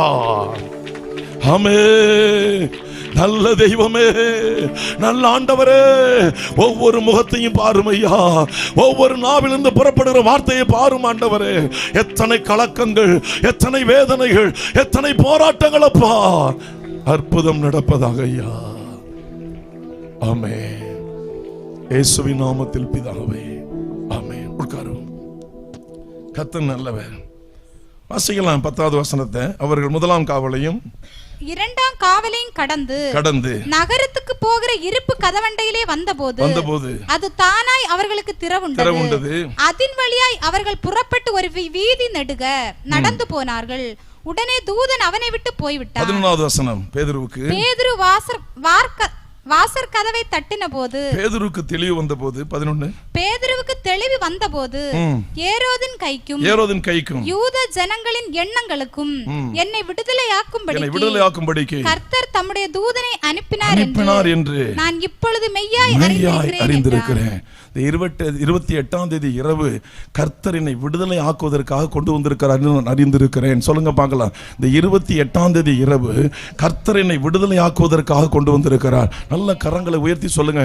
ஒரு கையை நெஞ்சில வச்சுங்க, இருதயத்தில் வச்சு சொல்லுங்க. இந்த 28ஆம் தேதி இரவு, இந்த மாலை வேளையில் கொண்டு வந்து இந்த இரவுல கர்த்தர் என்னை வைத்திருக்கிறார் என்றால் அவர் என்னை விடுதலையாக்குவதற்காக கர்த்தர் என்னை கொண்டு வந்திருக்கிறார். ஆமென். அல்லேலூயா. ரோமர் 10:10-11 வாசித்தீங்கன்னா, அவரை விசுவாசிக்கிறவன் எவனோ அவன் வெட்கப்பட்டு போவதில்லை. நீதி உண்டாக இருதயத்தில் விசுவாசிக்கப்படும், இரட்சிப்புண்டாக வாயினாலே அறிக்கை பண்ணப்படும். அதான் செய்திருக்கிறீங்க. ஒரு விடுதலை வேணும்னு நீங்க வாயினால அறிக்கை செய்யணும். சில பேர் சொல்லுவாங்க, சொல்லாதப்பா, பிசாசு தடுத்து. சொன்னாதான் கர்த்தர் செய்வார். பிசாசோட மகிமைப்படுத்தாதீங்க. அவன் ஒரு மண்ணாங்கட்டி. நம்ம தலையில இருந்து உதிர்ந்து பாருங்க, அதற்கு சமம். அவனை போய் ராஜகிரீடம் வச்சு பார்க்காதீங்க. அவன் அதிகாரம் நிறைந்தவனை பார்க்காதீங்க. அவனுக்கு அதிகாரத்தை கொடுத்த அந்த தேவன் நமக்குள்ளே வாழ்ந்து கொண்டிருக்கிறார். அவரை உயர்த்துங்க, அவரை மேன்மைப்படுத்துங்க, அவரை பெரிதா பேசுங்க. எதை எடுத்தாலும் பிசாசு அவனை மகிமைப்படுத்தினா கர்த்தரை எப்ப மகிமைப்படுத்த போறீங்க? நமக்குள்ள இருக்கிறது யாரு? நமக்குள்ள தேவன் இருக்கிறாரா இல்லையா? தேவன் இருக்கிறாரா விலகி போனாரா? ஏன் இந்த தெய்வத்தை மகிமைப்படுத்த முடியவில்லை? அவன் சாதாரண ஒரு பையன், தோற்று போனவனே வெற்றி அடைகிறான. வெற்றி கண்டவர் தோற்று போவாரோ? ஒரு நாளும் தோற்று போக மாட்டார். அவருக்கு நாம தான் தோல்வி உண்டாக்கிட்டு இருக்கிறோம். நம்ம வாயினால் அவிசுவாசத்தினால், நம்பிக்கையின் குறைவினால். அவர் ஜெயித்தவர். அவருக்கு மரணம் நியமிக்கப்பட்ட உடனே பிசாசு சந்தோஷப்பட்டிருப்பான், இதோட சாப்டர் க்ளோஸ் அப்படின்னு சொல்லி. அதன் பிறகுதான் தலைமுறைகள் உருவாகி கொண்டிருக்கிறது. கிறிஸ்து கிறிஸ்து என்று அன்றைக்கு அவர் சரீரத்தில் இருந்த இடம் மட்டும்தான் சொன்னார்கள். இன்றைக்கு நாடு முழுவதும், உலகம் முழுவதும் இயேசு மெய்யான தேவன், அவர் ஜீவனுள்ள தேவன், அவர் அன்புள்ள தேவன், அவர் விடுவிக்கிறவர், அவர் அற்புதங்களை செய்கிறவர், அவர் தான் வானத்தையும் பூமியை படைத்தவர் என்று உலகம் முழுவதும் இன்றைக்கு பறைசாற்றி கொண்டிருக்கிறார்கள். அவர் ஜெயித்தாரே, தோற்று போகவில்லையே. எத்தனை பிசாசுகள் மனிதர்கள் உங்களுக்கு திட்டமிட்டு இருந்தாலும் சரி, ஏரோது குறித்திருந்த அந்த நாளுக்கு முந்தின நாள் அற்புதம் நடந்தது. ஆமென். உங்க மேல இரக்கம் வச்சு கொண்டு வந்திருக்கிறாருமா, உங்க மேல அன்பு வச்சு கொண்டு வந்திருக்கிறார் ஐயா. அந்த இரக்கமும் அன்பு தான். உங்களுக்கு எத்தனை வேலைகள் இருந்தாலும், எத்தனை மைல்கள் தூரத்தில் கடந்து வந்திருக்கிறீங்க. இந்த பணியில உட்கார முடியாது, உட்கார்ந்து இருக்கிறீங்க. வீசிங் ப்ராப்ளம் இருக்கு, உங்களுக்கு சளி பிரச்சனை இருக்கு ஐயா, நரம்பு தளர்ச்சி இருக்கு. இத்தனையில் நீங்க அமர்ந்திருக்க என்ன காரணம் தெரியுமா? அவருடைய அன்பு நெருக்கி ஏவி உங்களை அமர செய்திருக்கிறது என்றால் வெறுமையாக அனுப்புவதற்காக அல்ல, வெற்றி கிரீடம் சூட்டுவதற்காக, மணிமகுடம் சூட்டுவதற்காக. அல்லேலூயா, ஆமென், ஸ்தோத்திரம். எல்லாரும் நினைக்கலாம் ஒவ்வொரு வருஷம் அப்படித்தானே கத்திட்டு போறாங்க, ஒண்ணுமே நடக்கலன்னு. நடக்கும் சொல்லுங்க, நடக்கும் சொல்லுங்க, நடந்தே தீரும் சொல்லுங்க. வாய திறங்கண்ண, வாய திறங்கண்ண, நல்ல வாய திறங்கண்ண. ஆனா உண்டை கட்டிக்கு மட்டும் திறக்க கூடாதுங்க, விசுவாச அறிக்கைக்கு வாய திறக்கணும்னு. வாய நல்லா திறங்க. நடக்க போகுதுன்னு சொல்லுங்க, எனக்கு நடக்க போகுதுன்னு சொல்லுங்க. தீமையை அனுபவித்த எனக்கு நன்மை வரப்போகுதுன்னு சொல்லுங்க. அடைப்பட்ட என்னை கர்த்தர் திறந்திருக்கிறார். ஆமென், அல்லேலூயா. நாங்க இருக்கிற பகுதியெல்லாம் ஒரு இருள் சூழ்ந்த பகுதி, இருள் சூழ்ந்த பகுதி. கிறிஸ்தவம் கிடையாது, கிறிஸ்தவமும் கிடையாது. எங்கு பார்த்தாலும் இந்துக்கள் நிறைந்து வாழ்கிற ஒரு பகுதி. 35 ஆண்டுகளுக்கு முன்பு இந்த இயேசுவை ஏற்றுக்கொண்டேன். ஆனால் நாங்கள் பட்ட பாடுகள் 11 தடவை அடிபட்டிருக்கிறோம். அடிச்சவெல்லாம் போய் சேர்ந்துட்டான், உதைச்சவெல்லாம் போய் சேர்ந்துட்டான், தூண்டி விட்டவெல்லாம் போய் சேர்ந்துட்டான், மறைமுகமா செயல்பட்டவெல்லாம் போய் சேர்ந்துட்டான். ஒருவேளை சாப்பாட்டுக்கு கூட வக்கு இல்லாமல், கதி இல்லாமல், பிச்சை எடுக்க வழி இல்லாமல் எங்க அம்மா நினைவிழந்து பிச்சை எடுத்தாங்க. நாங்க நினைவோடு இருந்ததால பிச்சை எடுக்க முடியல. அப்படி பிச்சைக்கார வாழ்க்கை வாழ்ந்த அந்த இடத்துல கர்த்தர் ஒரு அரண்மனையை கட்டி வைத்திருக்கிறார், அரண்மனை கட்டி வைத்திருக்கிறார். தினமும் குறைந்தது 30 பேர் 25 பேர் தினமும் 3 வேளை குறைவில்லாமல் சாப்பிட்டு கொண்டிருக்கிறார்கள். அல்லேலூயா, அல்லேலூயா. குளித்தரையிலிருந்து அருமையான ஐயா ஜெம் விஜய் அவங்களும், அருமையான சகோதரி ஒபதியா பாஸ்டருடைய சித்தி, ஒரு நிமிஷம் எழுந்துருங்க, அவங்க வந்திருக்கிறாங்க. எவ்வளவு நாள் தங்கிருந்தீங்க ஊட்டியான்ல? 8 மாசம். 8 மாசம். பெனிபாவுடைய தாயார், பெனிபாவுடைய அப்பா இருக்காங்களா, அவங்கள இந்த இடத்துல வந்திருக்கிறாங்க. இவங்களுக்கெல்லாம் இந்த இடத்து சாட்சி தெரியும், எல்லாம் அந்த சாட்சி தெரியும். எங்கேயோ பிறந்தவங்க, எங்கே உட்காருங்க சிஸ்டர், உட்காருங்க ஐயா, நன்றி, சோத்திரம். 8 மாதங்கள் அங்கே இருந்தாங்க. நான் எல்லாம் முடிந்து ஜம்ரைஸ் வந்து நல்லா கிளியர் ஆன பிறகு அந்த வீட்டுக்கு ஜெபம் பண்ண நாங்கள் வந்தோம். அந்த வீட்டை பார்த்துட்டு நான் அசந்துட்டேன். அடா பாவி, இந்த வீட்டில் பிறந்த பையனா, இந்த வீட்டில் வளர்ந்த நீயா, அந்த மண் தரையில் கிடக்கிறியே, அந்த புழுதியில் கிடக்கிறியே. நான் வேதனைப்பட்டேன், அந்த வீட்டை பார்த்துட்டு நான் வேதனைப்பட்டேன். ராஜரீகமாக வாழ வேண்டிய நீ அல்லவா, உன்னை பிசாசு இந்த அளவுக்கு பண்ணிட்டே. நான் வேதனைப்பட்டேன். ஒரு சொன்னேன், அந்த ஐயாவை பார்த்து சொன்னேன், நாங்கள் சபை கட்டிகிட்டு இருந்தோம், இந்த ஐயா சாதாரண சித்தாள் வேலை செய்கிறது மாதிரி இந்த செங்கல் அள்ளி அவங்க அள்ளி கொடுத்துட்டு இருந்தாங்க. நான் வீட்டுக்கு வந்தோடனே ஐயா நினச்சேன், அடா பாய் மனுஷனே, பிடிப்பட்ட கிட்டத்தட்ட 15 ஏக்கரோ 12 ஏக்கரோ கேரளா, அது தமிழ்நாட்டின் கேரளா அடுத்த பார்டரில் அவங்களுடைய ரப்பர் தோட்டம் இருக்கு. அங்கே அழைச்சிட்டு போனாங்க. இதெல்லாம் பார்த்த உடனே, ஐயா இந்த மனுஷன் ஐயா செங்கல் அள்ளினாரு, வெயில், உச்சி வெயில், கோடை வெயில், எந்த மேலே மாடியில் 2வது மாடியில் நடந்துட்டு இருக்கு இந்த வேலை. நான் சொன்னேன், ஐயா இப்படி இருந்து நீங்களே அந்த வேலையை செஞ்சீங்க. கர்த்தருக்காக நான் செய்கிறேன். அவ்வளோ உயர்ந்த குடும்பத்தில், பணக்கார குடும்பம், வசதியான இடத்துல அந்த பையனுடைய ரூம் நான் போய் பார்த்தேன். ஸ்டார் ஹோட்டலில் அந்த ரூமை எப்படி வச்சிருப்பாங்களோ அப்படி இந்த பையன் வச்சிருந்தார். அங்கே மண்ணில் கிடந்தாருங்க, மண்ணில் கிடந்தார், ட்ரெஸ் இல்லாமல் கிடந்தார், கஷ்டப்பட்டு. அவருக்கு மரவிடம் கட்டி வச்சிருந்தோம், பெரிய படுதாவில், அவர் யாரும் பார்க்கக்கூடாது, மரவிடம் கட்டி வச்சிருந்தோம். 2 பேரும் கணவன் மணி இன்னைக்கு சென்னையில் வேலை செய்து கொண்டிருக்கிறார்கள். இப்படிப்பட்ட தெய்வத்தை போல ஒரு தெய்வம் இந்த உலகத்தில் உண்டோ? இப்படி காப்பாற்றுகிற அன்பு நிறைந்த ஒரு தெய்வம், மண்ணோடு மண்ணாக புழுதியோடு புழுதியாக கிடக்கிற ஒரு மனிதனை மறுபடியும் மாளிகையில் வாழ வைக்கிற ஒரு தெய்வம் இந்த பூமியில உண்டோ? ஹல்லேலூயா! இந்த சத்தம் பத்தாதுங்க ஐயா. இந்த கிரியைக்கு, இந்த சாட்சிக்கு இந்த சத்தம் பத்தாது. இன்னும் ஒரு வலிமையால் சத்தம் போடுங்க. நெடுவலை கிராமம் அதிரம்படி ஒரு அல்லேலூயா போடுங்க. நல்ல சத்தமா சொல்லுங்க. அல்லேலூயா! நினைக்கிறீங்க இந்த யோவான் இந்த ஆளா தான் இருப்பான் போல இருக்கு. கரடு முரடான கொண்டு வந்திருக்கிறாரு. ஜான் சாமுவேல் எங்க பிடிச்சாரு? இருந்தால காட்டில் கடந்ததெல்லாம் நாட்டில் வந்து நின்றுட்டு இருக்கு. அல்லேலூயா! நாட்டில் கடந்தது சரியில்லை, ஆகவே தான் காட்டில் கடந்தது கர்த்தர் பயன்படுத்துறாரு. ஆமென். நீங்கள நானும் சும்மா இருந்த நாளைக்கு இந்த ரப்பர் மரம் பேசும். ஆமென். இந்த மைக் செட் எல்லாம் பேசும். மைக் செட்டுக்கார ஆஃப் பண்ணிட்டு வீட்டில் இருப்பாரு, மைக் செட் தனியாக பேசிட்டு இருக்கும். ஏசு ரட்சிக்கிறார், ஏசு இரக்கம் உள்ளவர். அந்த எழுந்திருப்பார், ஏன்டா கனவு கண்டமா அப்படின்னு சொல்லி. ஆமென். ஆஃப் பண்ண மைக்கெல்லாம் பேச ஆரம்பிச்சிடும் ஐயா. இந்த ஸ்பீக்கர்லாம் தனியா பேசிட்டு கிடக்கும், ஏசு நல்லவர் நல்லவர் நல்லவர் நல்லவர் என்று. ஆமென். ஆக ஏரோது நியமித்திருந்த அந்த நாளுக்கு முந்தின ராத்திரியில அந்த அற்புதம் நடந்திருந்தால், இந்த 28ஆம் தேதி ராத்திரி பேசிக் கொண்டிருக்கிற எனக்கும் மேல அமர்ந்திருக்கிற தேவ பிள்ளைகளுக்கும் அங்கே வார்த்தை கேட்டுக்கொண்டிருக்கிற நம் அனைவருக்கும் இது ஒரு உகந்த நாள், இது ஒரு வெற்றியின் நாள், இது ஒரு விடுதலையின் நாள், இது ஒரு ஆர்ப்பரிப்பின் நாள், இது ஒரு சந்தோஷத்தின் நாள், தேவனை மகிமைப்படுத்துகிற ஒரு நாள், அடைப்பட்ட கதவுகள் திறக்கப்படுகிற ஒரு ராத்திரி வேளை.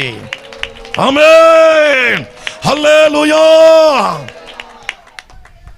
ஆகாதது எதுவும் இல்லை.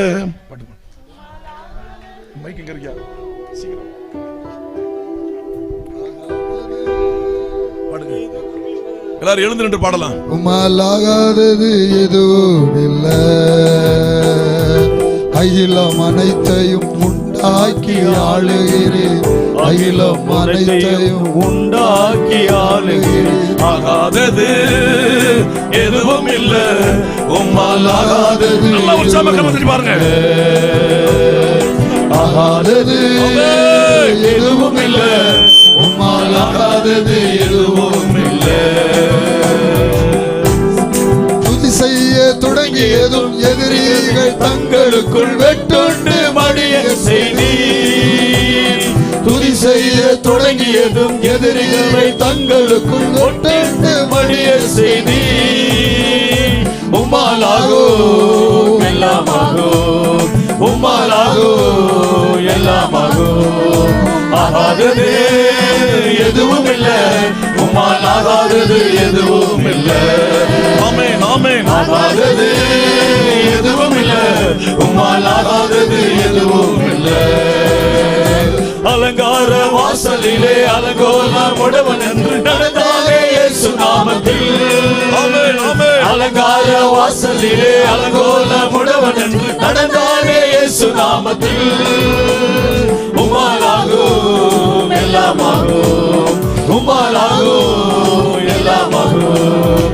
ஆகாதது எதுவும் இல்லை, உம்மாலாகாதது எதுவும் இல்லை. ஆகாதது எதுவும் இல்லை, உம்மாலாகாதது எதுவும் இல்லை. சோதரம் சோதரம். ஆமென் ஆமென் ஆமென். சோதரம் சோதரம். உம்மால் ஆகாத காரியம் ஒன்றுமில்லை அப்பா. ஆமென். உட்காருங்க. கர்த்தருடைய நாமம் மகிமைப்படுவதாக. கர்த்தருக்கு சோதரம். இந்த இரவு நமக்கு ஒரு அற்புதம் நடக்கிற ஒரு இரவு. பேதுருக்கு தெளிவு வந்தபோது ஏரோதின் கைக்கும் யூத ஜனங்களின் எண்ணங்களுக்கும் என்னை விடுதலையாக்கும்படிக்கு கர்த்தர் தம்முடைய தூதனை அனுப்பினார் என்று நான் இப்பொழுது மெய்யாய் அறிந்திருக்கிறேன். யாரோ ஒருத்தர் உங்களை வற்புறுத்தி அழைத்திருக்கலாம். நோக்கம் அதுவல்ல, காரியம் அதுவல்ல. கர்த்தர் உங்களை விடுதலையாக்கும்படி யாரையோ ஒருத்தரை பயன்படுத்தி உங்களை கொண்டு வந்திருக்கிறார். அவ்வளவுதான். கர்த்தருக்கு சோதரன். இதை லைவ்ல பார்த்து கொண்டிருக்கிறவர்களுக்கும் சொல்லுகிறேன், ஒளிபெருக்கின் மூலம் தூரத்தில் இருந்து கேட்டுக்கொண்டவர்களும் சொல்லுகிறேன், இந்த இரவு உங்களுக்கு ஒரு விடுதலையின் இரவு. இதுவரை அடைப்பட்டிருந்த அந்த கதவு உங்களை அடைத்து எழும்பக்கூடாதபடி, நீங்கள் மேன்மை அடையக்கூடாதபடி, சுகம் அடையக்கூடாதபடி, கர்த்தருடைய ஊழியத்தை சொன்ன பிரகாரம் செய்யக்கூடாதபடி, ஆத்தும ஆதாயம் செய்யக்கூடாதபடி, ஆத்துமாக்களுக்கு கதறக்கூடாதபடி உங்களை அடைத்து வைத்திருந்த கதவை இன்றைக்கு தேவதூதன் திறக்கிறார். தேவதூதன் உடைக்கிறார் அந்த கதவை. ஆமென் சொல்லுங்க. அல்லேலூயா. கர்த்தருக்கு ஸ்தோத்திரம். 4வது யாத்ராகமம் 14வது அதிகாரம் 10 நீங்க வாசிக்கும் பொழுது 13 வசனம் வரை அங்கே ஒரு பெரிய போர்படை 9வது வசனத்தில் வாசிக்கும் பொழுது பலத்த ராணுவ சேனையோடு வருகிறான் பார்வோன். பலத்த ராணுவம், பலத்த சேனை, பலத்த ரதங்கள், தோல்வி அடையாதவர்கள், வெற்றி கண்டவர்கள், அடிமைப்படுத்தினவர்கள். கவனிப்போம், நீங்களும் நானும் இயேசு காப்பாற்றி விட்டார் என்று வந்து விட்டோம். ஆனால் நம்முடைய எதிராளி பின்னாடி வந்துகிட்டு இருக்கான். அவன் நம்ம தொடர்றான், மறுபடியும் ஏவுகணை அனுப்புகிறான், மறுபடியும் திட்டம் போடுறான். கர்த்தருக்கு ஸ்தோத்திரம். அதிலேயும் தேவனுடைய திட்டம் இருக்கிறது. ஆமென். அங்கே தேவன் இருதயத்தை கடினப்படுத்தி எழுதியிருக்கிறது. எதிராளிகளுக்கு இன்னும் ஒரு முழு பயம் வராமல் இருக்கிறது. காரணம் என்னவென்றால் தேவன் இருதயத்தை கடினமாக்கி இருக்கிறார். ரொம்ப சந்தோஷம். அவர் கடினமாக்கினா என்ன ஒன்று செய்ய போறான்னு அர்த்தம். ஆனால் நம்ம ஜனங்க வாயை வச்சுட்டு சும்மா இல்லை. நாங்கள் அங்கேயே செத்துருப்போமே பாவி, எங்களை இங்கே கொண்டு வந்து போச்சே சாகிறதுக்கா. அவசர சொன்னார், நீங்கள் நின்று கொண்டு கர்த்தர் இன்றைக்கு செய்யும் ரட்சிப்பை பாருங்கள். நீங்கள் வேற ஒன்றும் பேசணும், நீங்கள் அமைதியாக நின்று கொண்டு கர்த்தர் உங்களுக்கு செய்ய ரட்சிப்பை பாருங்கள். இன்னும் இவ்வளவு கர்த்தருடைய வார்த்தை கேட்டும் யார் கேள்விக்குறியோடு இருக்கிறீர்களோ நீங்கள் அமைதியாக இருந்து உங்கள் வாயை மாத்திரம் பயன்படுத்துங்கள். இயேசு என்னை குணமாக்குகிறவர், இயேசு எனக்கு விடுதலை தருகிறவர், இயேசு என் பிள்ளையை ஆசீர்வதிக்கிறவர், என் குடும்பத்தை ஆசீர்வதிக்கிறவர், என் குடும்பத்தை பாதுகாக்கிறவர் இயேசு மட்டும்தான். அதை சொல்லிக்கிட்டே இருங்க. உடனே அவர் சொன்னார், அடுத்து 13வது வசனத்தில் சொன்னார், வாசிக்கலாம். அப்பொழுது மோசே ஜனங்களை நோக்கி பயப்படாதிருங்கள், நீங்கள் நின்று கொண்டு இன்றைக்கு கர்த்தர் உங்களுக்கு செய்யும் ரட்சிப்பை பாருங்கள். அவர்களுக்கு தரப்போற விடுதலையை பாருங்க. அது எப்படி அற்புதமா நடக்குதுன்னு பாருங்க. விசுவாசத்தை அறிக்கையிடுறார் ஜனங்கள் மத்தியில. சில பேர் சொல்லுவாங்க, இது நடந்த பிறகு சொல்லலாம் சொல்லாதன்னு சொல்லுவாங்க. அதான் தவறு. நடக்கவே நடக்காது. கர்த்தர் பெரியவரா பிசாசு பெரியவனா? கர்த்தர் பெரியவரா மனிதர்கள் பெரியவர்களா? என்னது நடந்த பிறகு சொல்லலாம், சொல்லவே சொல்லாது. நடக்காது. நான் சொல்ல நடக்காது. அவன் சொன்னா, நீங்க அமைதி என்னங்கப்பா, நீ கர்த்தர் செய்ய போற ரட்சிப்பை பாருங்க. இன்று காணும் இன்றைக்கு நீங்கள் காண்கிற எகிப்தியரை, இன்றைக்கு நீங்கள் காண்கிற இந்த எதிராளிகளை இனி என்றைக்கும் காண மாட்டீங்க, ஒரு நாளும் பார்க்க மாட்டீங்க. எத்தனை பேர் ஆமென் சொல்றீங்க? பிசாசு தொடர்ந்து உங்களை பந்தாடிக்கிட்டு இருக்கா, ஃபுட்பால் கிரவுண்ட் மாதிரி உங்களை விளையாட்டு காட்டிட்டு இருக்கா. இன்னைக்கு அந்த ஆளு ஒன்றும் இல்லாமல் போக போறான், நீ காணாமல் போகிறான். அந்த கிரவுண்ட் வெறுமையாக போகுது. அந்த கிரவுண்டில் நீங்க விளையாட போகிறீங்க. ஆமென். கர்த்தருக்கு ஸ்தோத்திரம் உண்டாவதாக. அவன் காணாமல் போக அப்படின்றார். இன்று காண எகிப்தின் ஒருவனையும் காண மாட்டீர்கள். கர்த்தர் உங்களுக்காக யுத்தம் பண்ணுவார், நீங்கள் சும்மா இருப்பீர்கள் என்றான். அப்பொழுது கர்த்தர் மோசேயை நோக்கி, நீ என்னிடத்தில் முறையிடுகிறது என்ன? இவர் சொன்னதெல்லாம் விசுவாச அறிக்கை தான். அவர் ஒன்னும் முறையிட்டதெல்லாம் வந்து இங்க பைபிள்ல இல்ல. ஆனா ரகசியம் பதில் இருக்கு. அங்க கேள்வி இல்ல, பதில் இருக்கு. அது முறையிட்டது இல்ல. இப்ப கர்த்தர் பேசுறாரு, ஜெபம் பண்ணாம பதில் பேசுவாரா? மோசே ஜெபம் பண்ணி இருக்கிறார், ஆண்டவரே உன் மேல நம்பிக்கை வச்சு இந்த மக்கள்கிட்ட சொல்லிட்டேன், கல்ல என் மேல போட்டுருவானுங்க, என்ன கொன்னுடுவானுங்க, நீ செய்வீர் என்று நம்பிக்கையோடு சொல்லி இருக்கிற. எங்க விசுவாசத்தை அறிக்கையிடுறீங்களோ அங்க மறைமுகமான ஜெபம் இருந்தால் கர்த்தர் கிரியை செய்ய ஆரம்பிப்பார். அறிக்கையிட்டு போனவன் நடக்காது. அந்த அறிக்கை கனம் பெறுவதற்கு, கிரியையில வருவதற்கு நாம் ஜெபிக்க வேண்டும். ஏன்னா பதில் இருக்கு. ஜெபம் பண்ணாருங்கிறது அங்க இல்ல, பதில் இருக்கு. மோசே என்கிட்ட முறையிடுற இந்த 12வது வசனத்திலிருந்து 14வது வசனம் 13க்கும் 14க்கும் 15க்கும் இடையில அங்க மோசே முறையிட்டு இருக்கிறாரு. ஜனங்களை ஒரு பக்கம் அமைதிப்படுத்துறாரு. கர்த்தர் செய்வார், தைரியமா இருங்க, கலங்காதீங்க, பயப்படாதீங்க, இந்த ராணுவ சேனை கண்டு பயப்படாதீங்க, இந்த அதிகாரத்தை பலசாலி கண்டு பயப்படாதீங்க, அவரை விட நம்முடைய ஆண்டவர் பெரியவர் அப்படின்னு சொல்லி விசுவாசம் அறிக்கையிட்டு தேவனுடைய பாதத்தை நாடினான். ஐயா நான் சொல்லிட்டேன், எனக்கு காப்பாத்துங்க. இந்த ஜனங்கள் முரட்டாட்டம் உள்ளது. நன்மை நடந்தா போற்றும், இல்லை கல்லலையை அடிச்சு கொண்டுடுவாங்க. அவர் ஜெபம் பண்ணி இருக்கிறாரு. கர்த்தர் சொல்றாரு, ஏன்பா என்கிட்ட கேட்குற, போ செய். வாசிக்கலாம் 16. சீக்கிரம் வாசிங்கம்மா. 16. நீ உன் கோலை ஓங்கி உன் கையை சமுத்திரத்தின் மேல் நீட்டி சமுத்திரத்தை பிளந்து விடு. அப்பொழுது இஸ்ரவேல் புத்திரர் சமுத்திரத்தின் நடுவாக வெட்டாந்தரையிலே நடந்து போவார்கள். எகிப்தியர் உங்களை பின்தொடர்ந்து வரும்படி நான் அவர்கள் இருதயத்தை கடினப்படுத்தி பார்வோனாலும் அவன் ரதங்கள் குதிரை வீரர் முதலாகிய அவனுடைய எல்லா ராணுவத்தாலும் மகிமைப்படுவேன். இப்படி நான் பார்வோனாலும் அவன் ரதங்களாலும் அவன் குதிரை வீரராலும் மகிமைப்படும் போது நானே கர்த்தர் என்பதை எகிப்தியர் அறிவார்கள் என்றார். அப்பொழுது இஸ்ரவேலின் சேனைக்கு முன்னாக நடந்த தேவனுடைய தூதன் பின்னால வர்றாரு. 25 வாசிக்கலாம். அவர்களுடைய ரதங்களில் இருந்து உருளைகள் கழலவும் அவர்கள் தங்கள் ரதங்களை வருத்தத்தோட நடத்தவும் பண்ணினார். அப்பொழுது எகிப்தியர், இஸ்ரவேலரை விட்டு ஓடி போவோம், கர்த்தர் அவர்களுக்கு துணை நின்று எகிப்தியருக்கு விரோதமாய் யுத்தம் பண்ணுகிறார் என்றார்கள். கர்த்தர் மோசேயை நோக்கி, ஜலம் எகிப்தியர் மேலும் அவருடைய ரதங்கள் மேலும் அவருடைய குதிரை வீரர் மேலும் திரும்பும்படிக்கு உன் கையை சமுத்திரத்தின் மேல் நீட்டு என்றார். அப்படியே மோசே தன் கையை சமுத்திரத்தின் மேல் நீட்டினான். விடியற் காலத்தில் சமுத்திரம் பலமாய் திரும்பி வந்தது.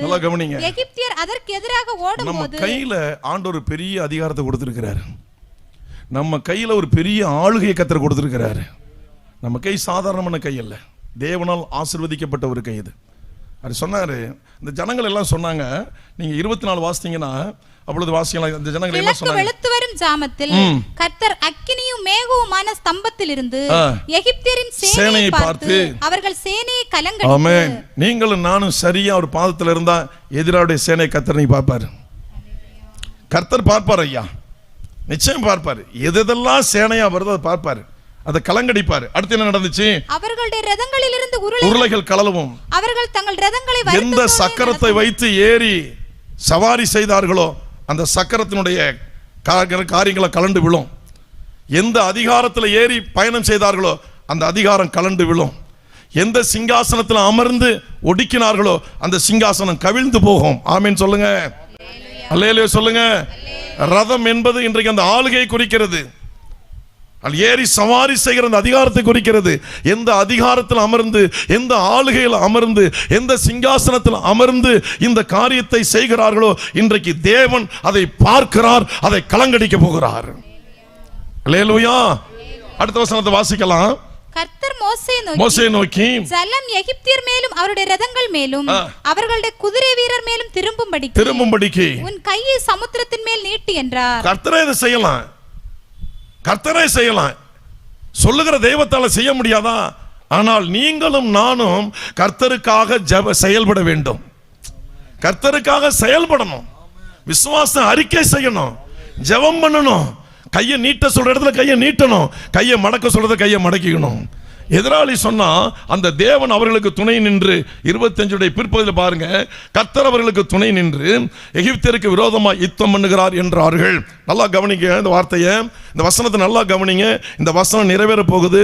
எத்தனை பேர்கள் எதிர்ப்பின் மத்தியில் வாழ்ந்து கொண்டிருக்கிறீர்களோ உங்க எதிராளி சொல்ல போகிறாங்க, அவங்க கும்பிட்டு கொண்டிருக்கிற இயேசு, அவங்க வணங்கி கொண்டிருக்கிற இயேசு, அவர்கள் ஆராதித்து கொண்டிருக்கிற இயேசு அவர்களுக்காக இன்று எழும்பி எங்களோடு யுத்தம் பண்ண ஆரம்பித்து விட்டார் என்று எதிராளிகள் வாயில் இந்த வார்த்தை வரப்போகிறது. எகிப்தியர் வாழ்க்கையில் அந்த வார்த்தை வந்தது, இன்றைக்கு நம்முடைய எதிராளிகள் வாயில் வரப்போகிறது. அவருடைய தேவன் அவர்களுக்காக யுத்தம் பண்ண ஆரம்பித்து விட்டார். நடக்குமா நடக்காதா? நடக்குமா நடக்காதுங்களா? நடந்தே ஆகும், நடந்தே ஆகும். நான் செயல்படணும், நான் கரத்தை நீட்டணும், நான் ஜெபிக்கணும், நான் அதை நம்பணும், நான் விசுவாச அறிக்கை செய்யணும், நான் பாதத்தை பற்றி பிடிக்கணும். ஒரு சின்ன சோதனையை பார்த்ததுல சோர்ந்து போகக்கூடாது. அந்த சோதனையில தேவனுடைய பாதத்தில் மன்றாடணும், வைராக்கியமாக மன்றாடணும். அல்லேலூயா. அந்த ஜனங்கள் சொல்றாங்க பாருங்க, அவருடைய தேவன் அவர்களுக்கு துணை நின்று. ஆமென். பேசுவாங்க, என்ன இயேசு என்ன செஞ்சிருவாரு அதெல்லாம் பேசுவாங்க. அதே வாய் அந்த பகுதியில் பேசபோது அந்த தெய்வம் அவர்களுக்கு துணை நிற்கிறார் என்று வாசிக்கலாம். அடுத்த வசனத்தை. கர்த்தர் மோசேயை நோக்கி, ஜலம் அதுக்கு அடுத்த வசனம். அப்படியே மோசே தன் கையை சமுத்திரத்தின் மேல் நீட்டினான். விடியற் காலத்தில் சமுத்திரம் பலமாய் திரும்பி வந்தது. ஆமென். இந்த ராத்திரில ஒரு அற்புதம் நடக்குதுன்னா விடியற் காலையில ஒரு அற்புதம் உங்களுக்கு காத்துக்கிட்டு இருக்கு. நீங்க எல்லாம் போய் படுத்து நித்திரைக்கு போயிடுவீங்க. உங்க ஜெபம் நித்திரைக்கு போகாது, உங்க ஜெபம் தூங்காது, உங்களுக்குள்ள இருக்கிற அபிஷேகம் தூங்காது, நீங்க தான் தூங்குவீங்க. அபிஷேகத்தை ஒரு நாள் யாரும் தூங்க வைக்க முடியாது. அந்த அபிஷேகம் கிரியை செய்ய போகுது, ரதங்கள் எல்லாம் கலட்டி விட போகுது, அதிகாரத்தை எல்லாம் நொறுக்க போகுது, சிங்காசனத்தை கவிழ்த்து விட போகுது. எல்லாரும் அரண்டு புரண்டு எழுந்திருக்க போகிறான். ஏதோ ஒரு காரியத்தை கர்த்தர் செய்ய போகிறாரு, ஏதோ ஒரு காரியம் நடக்க போகுது. விடியற் காலையில பார்த்த பொழுது அங்க என்ன நடந்து சொன்னாரு? சமுத்திரத்தை பிளந்து விடுனாரு. சமுத்திரத்தை பிளந்து விட்டாரு. பொழுது விடிந்த பொழுது அங்கே பார்த்த பொழுது அங்கே சமுத்திரத்தில் மிதந்தார்கள் என்று வேதம் காட்டுகிறது நமக்கு. ஆமென். அல்லேலூயா. அப்ப தேவன் சமுத்திரத்தின் வழியை திறந்தார். சமுத்திரம் குறுக்க நிக்குது, வழியை அவர் திறந்தார். பிளந்து விட அப்படின்னாரு. திறந்து விடப்பா. நமக்கு முன்னால் இருக்கிற தடை நீங்கணும்னா விசுவாச அறிக்கையும் ஜெபமும் இருந்தால் கர்த்தர் அதை திறந்து விடுவார். இன்னொரு காரியத்தை நாம் வாசிக்கலாம், எடுத்துக்கொள்வோம். அப்போஸ்தலர் 9வது அதிகாரம் 8-9 வாசிக்கலாம். சவுல் தரையிலிருந்து எழுந்து தன் கண்களை திறந்தபோது ஒருவரையும் காணவில்லை. அப்பொழுது கைலாகு கொடுத்து அவனை தமஸ்குவுக்கு கூட சவுலை பத்தி நமக்கு தெரியும், கொண்டு போனார்கள். கண் தெரியாம போச்சு. கர்த்தர் சொன்னாரு, ஒரு ஆளை அனுப்பி வைப்பாரு. அனுப்பி வைக்கிற பேசுறாரு. நீ யார் அப்படின்னு கேட்கிறான். நீ துன்பப்படுத்துற இயேசு நானே. அல்லேலூயா. கவனிங்க, நீ துன்பப்படுத்துற இயேசு நானே. அவன் யாரை துன்பப்படுத்தினா? இயேசுவையா? இயேசு ஆராதிக்கிற ஜனங்களை யார் துன்பப்படுத்தினாலும் அந்த துன்பம் சரீரத்துல தான் அடி நமக்கு விழுவும். ஆனால் தேவன் அந்த அடிக்கு உள்ளாக இருந்து வாழ்ந்து கொண்டிருப்பார். நீ துன்பப்படுத்துற இயேசு நான் தான்ப்பா, நான் தான். அவன் நடுங்கி போயிட்டான். ஆண்டவரே, நான் என்ன செய்ய சித்தமா இருக்கிறேன். உடனே சொல்றாரு, நீ தேடு. யாரை தேடு? பாருங்க, வாசிங்க அந்த வசனத்தை. 10, 11, 12. எத்தனாவது வசனம்? 10 வாசிங்கம்மா. தமஸ்குவிலே அனனியா என்னும் பேருள்ள ஒரு சீசன் இருந்தான். அவனுக்கு கர்த்தர் தரிசனமாகி, ஊழியக்காரன் தரிசனமாயிட்டாரு. அனனியாவே என்றார். அவன் ஆண்டவரே, இது அடியேன் என்றான். அப்பொழுது கர்த்தர், நீ எழுந்து நேர் தெருவு எண்ணப்பட்ட தெருவுக்கு போய் யூதாவின் வீட்டிலே தர்சு பட்டணத்தான் ஆகிய சவுல் என்னும் பேருள்ள ஒருவனை தேடு. அவன் இப்பொழுது ஜெபம் பண்ணுகிறான். அவன் ஏற்கனவே துன்பப்படுத்திட்டான், இப்ப அவன் ஜெபம் பண்ணிட்டு இருக்கிறான். இந்த நிலை சீக்கிரம் இந்தியாவில் எல்லா மாநிலத்திலும் சீக்கிரம் வரப்போகுது. எல்லா மாவட்டங்களிலும் இது வரப்போகுது சீக்கிரமா. அல்லேலூயா, அல்லேலூயா. நிறைய ஊழியக்காரன்ட்ட போய் ஆண்டவர் பேச போகிறாரு. இதோ உங்களை துன்பப்படுத்தின அவன் இன்றைக்கு ஜெபம் பண்ணி கொண்டிருக்கிறான். இந்த வார்த்தை தொனிக்க போகிறது. தொனிப்பதாக இயேசுவின் நாமத்தினால நாகர்கோயில் மாவட்டம் முழுவதும், கன்னியாகுமரி முழுவதும் தொனிப்பதாக. போய் தேடு. அவன் நடுங்கி நிற்கிறான். ஐயோ ஆண்டவர், அவன் இப்படி ஆச்சு, அப்படி பண்ணவனாச்சு. இல்ல 16, 17 வாசிங்களேன். அவன் நாமத்து நிமித்தம், அவன் என்னுடைய நாமத்து நிமித்தம் எவ்வளவாய் பாடுபட வேண்டும் என்பதை நான் அவனுக்கு காண்பிப்பேன் என்றார். அப்பொழுது அனனியா போய் வீட்டுக்குள் பிரவேசித்து அங்கே போனார். அங்கே ஒரு ஜெபம் பண்ணினார். அவருடைய கண்கள் திறக்கப்பட்டது. அல்லேலூயா. இவ்வளவு அருமையா பேசின தேவன் இயேசு சவுலுடைய கண்களை அவரே திறந்திருக்கலாம். கவனிங்க, நீ எவ்வளவுதான் உங்களை ஒப்பு கொடுத்தாலும் உங்கள் மேல் ஒரு அபிஷேகம் வந்து ஒரு கண் திறக்கப்படும் என்றால் தேவனால் அபிஷேகிக்கப்பட்ட தெரிந்து கொள்ளப்பட்ட ஒரு ஊழியக்காரன் தேவை. அதுக்காக தான் ஊழியக்காரன் வச்சிருக்கிறார். நீங்க எப்படிப்பட்ட நபராக ஒப்பு கொடுத்திருந்தாலும் சரி, உங்களை வழிநடத்துவதற்கு அடுத்த ஆலோசனை உங்களுக்கு சொல்லுவதற்கு தேவனால் அபிஷேகிக்கப்பட்ட ஒரு ஊழியக்காரன் இந்த பூமிக்கு அவசியம். அவரே செஞ்சிருக்கலாம், அவரே வான் பண்ணிருக்கலாம், அவரே கண்ணை திறந்து விட்டுருக்கலாம். போடா போய் எனக்காக வேலை செய்யணும் சொல்லியிருக்கலாம். இல்லை, அவன் வருவான், அவனுக்கு ஜெபம் பண்ணுவான். போ, அங்கே ஒருத்தர் இருக்கிறான், போய் ஜெபம் பண்ணு. போ. அவன் நடுங்குறான். ஈரக்குலையே ஆடுதுங்கிறாங்களே, அது மாதிரி அவன் நடுங்குறான். ஆண்டவரே, அவன் அப்படிப்பட்டவனாச்சு, அவனுக்கு போய் நான் ஜெபம் பண்ணவா? ஐயோ, அவன் மோசமான ஆள். இல்லைப்பா, அவன் மோசமான ஆள் தான். இப்போ அவன் என் மேலே பாசமான ஆளாக மாறிட்டான்ப்பா. அல்லேலூயா. இந்த 28ஆம் தேதி வரை இந்தியாவில் எந்தெந்த மாநிலத்தில், மாவட்டத்தில் கர்த்தருடைய பிள்ளைகளுக்கு விரோதமாக யாரெல்லாம் செயல்பட்டாங்களோ அவங்க மேலே பாச மழை பொழிய போகிறது, இரக்கத்தின் மழை பொழிய போகிறது, அன்பின் மழை பொழிய போகிறது, அன்பின் அபிஷேகம் இறங்கி வரப்போகிறது. ஒரு மனுஷனும் நரகத்திற்கு போவதை தேவன் அனுமதிக்கவில்லை, தேவன் விரும்பவில்லை. எல்லாரும் பரலோகம் வர வேண்டும் என்று விரும்புகிறார். ஒரு மனிதனும் தேவனை அறியாமல் சாகிற சாவு அது தேவனுக்கு லாபம் இல்லை, அது தேவன் பிரியப்படுகிறதும் இல்லை. அவர் ரட்சிக்கப்பட வேண்டும் என்று தேவன் காத்துக் கொண்டிருக்கிறார். இந்த சத்தம் இந்தியாவில் தொனிக்க போகிறது.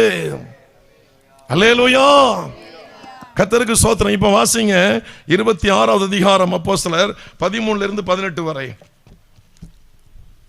அகிரிப்பா ராஜாவுக்கு முன்பாக மத்தியான வேளையில், ராஜாவே, நான் வழியிலே சூரியனுடைய பிரகாசத்திலும் அதிகமான அகிரிப்பா ராஜாவுக்கு முன்பாக பவுல் பேசின வார்த்தைகள் இது. இப்ப ராஜாவுக்கு முன்னாடி போயிட்டாரு. ராஜா கிட்ட சொல்றாரு. என்ன சொல்றாரு? வாசிக்கலாமா? வாசிங்கம்மா. வழியிலே சூரியனுடைய பிரகாசத்திலும் அதிகமான ஒளி வானத்திலிருந்து என்னையும். 15 வாசிங்க. அப்பொழுது நான், ஆண்டவரே, நீர் யார் என்று அகிரிப்பாட்ட போய் சொல்றாரு. அதற்கு அவர், நீ துன்பப்படுத்துகிற இயேசு நானே என்றார். இப்பொழுது நீ எழுந்து காலூன்றி நில். நீ கண்டவைகளையும் நான் உனக்கு தரிசனமாய் காண்பிக்க போகிறவைகளையும் குறித்து உன்னை ஊழியக்காரனாகவும் சாட்சியாகவும் ஏற்படுத்துகிறதற்காக உனக்கு தரிசனமானேன். ஆமென், அல்லேலூயா. சொல்றாரு ஆண்டவர் இப்படி பேசினாரியா அப்படின்னு அகிரேப்டா சொல்றாரு. அடுத்து 18, அவர்கள் என்னை பற்றும் விசுவாசத்தினாலே பாவ மன்னிப்பையும் பரிசுத்தமாக. கவனிங்க, ஒரு மனுஷனுடைய கண்களை தேவன் ஏன் அடைக்கிறார், ஏன் திறக்கிறார்? நான் சம்பாதிச்சு பெரிய கோடீஸ்வரன் ஆகிறதுக்காக இல்ல, பெரிய கோட்டை கட்டி வாழ்வதற்காக மட்டுமல்ல. கவனிங்க, இந்த பூமியில கிறிஸ்தவர்கள் பிச்சை எடுக்க வந்தவர்கள் அல்ல, பிச்சை கொடுக்க வந்தவர்கள். மறந்துவிட வேண்டாம். அடிமைத்தனமாய் வாழ வந்தவர்கள் அல்ல, ஆளுகை செய்ய வந்தவர்கள் கிறிஸ்தவர்கள். அல்லேலூயா. அவர்களுக்குள் இருக்கிற ஆவி அடிமைத்தனத்திற்கு இடம் கொடுக்காது. கன்னியாகுமரி மாவட்டம் எப்படி இருந்துச்சுன்னு சொல்லி பள்ளியாடியில் ஒரு சிஎஸ்சி சர்ச்சில் 3 நாள் கன்வென்ஷனில் பேசியிருந்தேன். 3வது நாள் பகல் வேலை ஞாயிற்றுக்கிழமை திருவிருந்து ஆராதனை. அங்கே ஒரு வயது முதிர்ந்த தகப்பனார், சிஎஸ்சி ஐயர், ஒரு 80 வயதை தாண்டினவர். அவர் அங்கே சாட்சி சொன்னார். நான் அழுதேன், ஸ்டேஜில் உட்காந்து அழுதேன். அவர் கண்ணீர் விட்டார். ஐயோ, அந்த கிறிஸ்தவ சமுதாயம் கன்னியாகுமரி மாவட்டத்தில் பின்னோக்கி போயிட்டு இருக்க ஐயா. குறிப்பிட்ட ஒரு வருஷத்தை சொன்னார். பிரிட்டிஷ்காரர்கள் ஆண்ட அந்த காலங்களில் நம்முடைய மாவட்டத்தில் ஐயோ, நம்முடைய வாலிப பெண்கள் இடுப்புக்கு மேலே எந்த துணியும் உடுத்தக்கூடாதப்பா, மேல் ஜாதிக்காரர்கள் அப்படி கண்டு ரசித்தார்கள் ஐயா.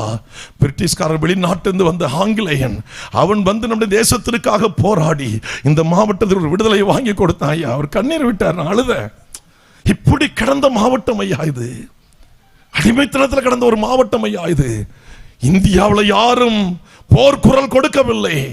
அந்நிய தேசத்தான் இந்த வேதத்தை பிடித்தவன் அந்த அடிமைத்தனத்தை உடைத்து விடுதலை வாங்கி கொடுத்தான் ஐயா. அவர் அழுதாருங்க ஸ்டேஜில், சிஎஸ்ஐ சர்ச்சில் அவர் அழுதார். கலங்கி உட்கார்ந்ததுனால இப்படி நடந்துச்சா இந்த மாவட்டத்தில்? இங்கேயும் இது நடந்ததா? ஏன் இந்தியாவில் ஒருவருக்கும் அந்த நாளில் அந்த வைராக்கியம் வரவில்லை? வாலிப பெண்கள், 15 வயதிற்கு மேற்பட்ட பெண்கள் இடுப்புக்கு மேலாக துணி அணிய கூடாதாமே. இந்த மண்ணில் தானே நடந்தது, இந்த மண்ணில் நடந்தது. அன்றைக்கு எங்கே போனது இந்த நாடு? இந்த மக்கள், இந்த ஜாதிக்காரர்கள் எங்கே போனார்கள்? அந்நிய நாட்டில் பிறந்தவன் தன் வாழ்க்கையை தியாகம் செய்து இந்தியாவுக்கு வந்து, தமிழ்நாட்டுக்கு வந்து, கன்னியாகுமரி மாவட்டத்திற்கு வந்து அந்த அடிமைத்தனத்தை பார்த்து வீறு கொண்டு எழுந்து அதை உடைத்து நொறுக்கி அதை இன்றைக்கு விழிப்புணர்வாக உண்டாக்கி வாழ வைத்தானே. அவன் யார்? அவன் கிறிஸ்தவன் அல்லவா? இந்த கிறிஸ்தவனா வேண்டாம் என்று நாங்கள் போராடுகிறோம். இந்த கிறிஸ்தவனா வேண்டாம் என்று நாங்கள் அவமதிக்கிறோம். சமுதாயத்தில் பேண்ட் போட வைத்தவன் யார்? காப்பு வெட்ட வைத்தவன் யார்? மனிதன் இப்படி நாகரிகமாக வாழ வேண்டும் என்று இந்த இந்திய மண்ணுக்கு சொல்லி தந்தவன் கிறிஸ்தவன் அல்லவா? இன்றைக்கு நம்முடைய நாட்டுப்பற்று உள்ளவர்கள் கட்டின பாலங்கள் குறுகின காலத்தில் இடிந்து போகிறது. அரசாங்க கட்டிடங்களிலே மரங்கள் வளர்ந்து வருகிறது.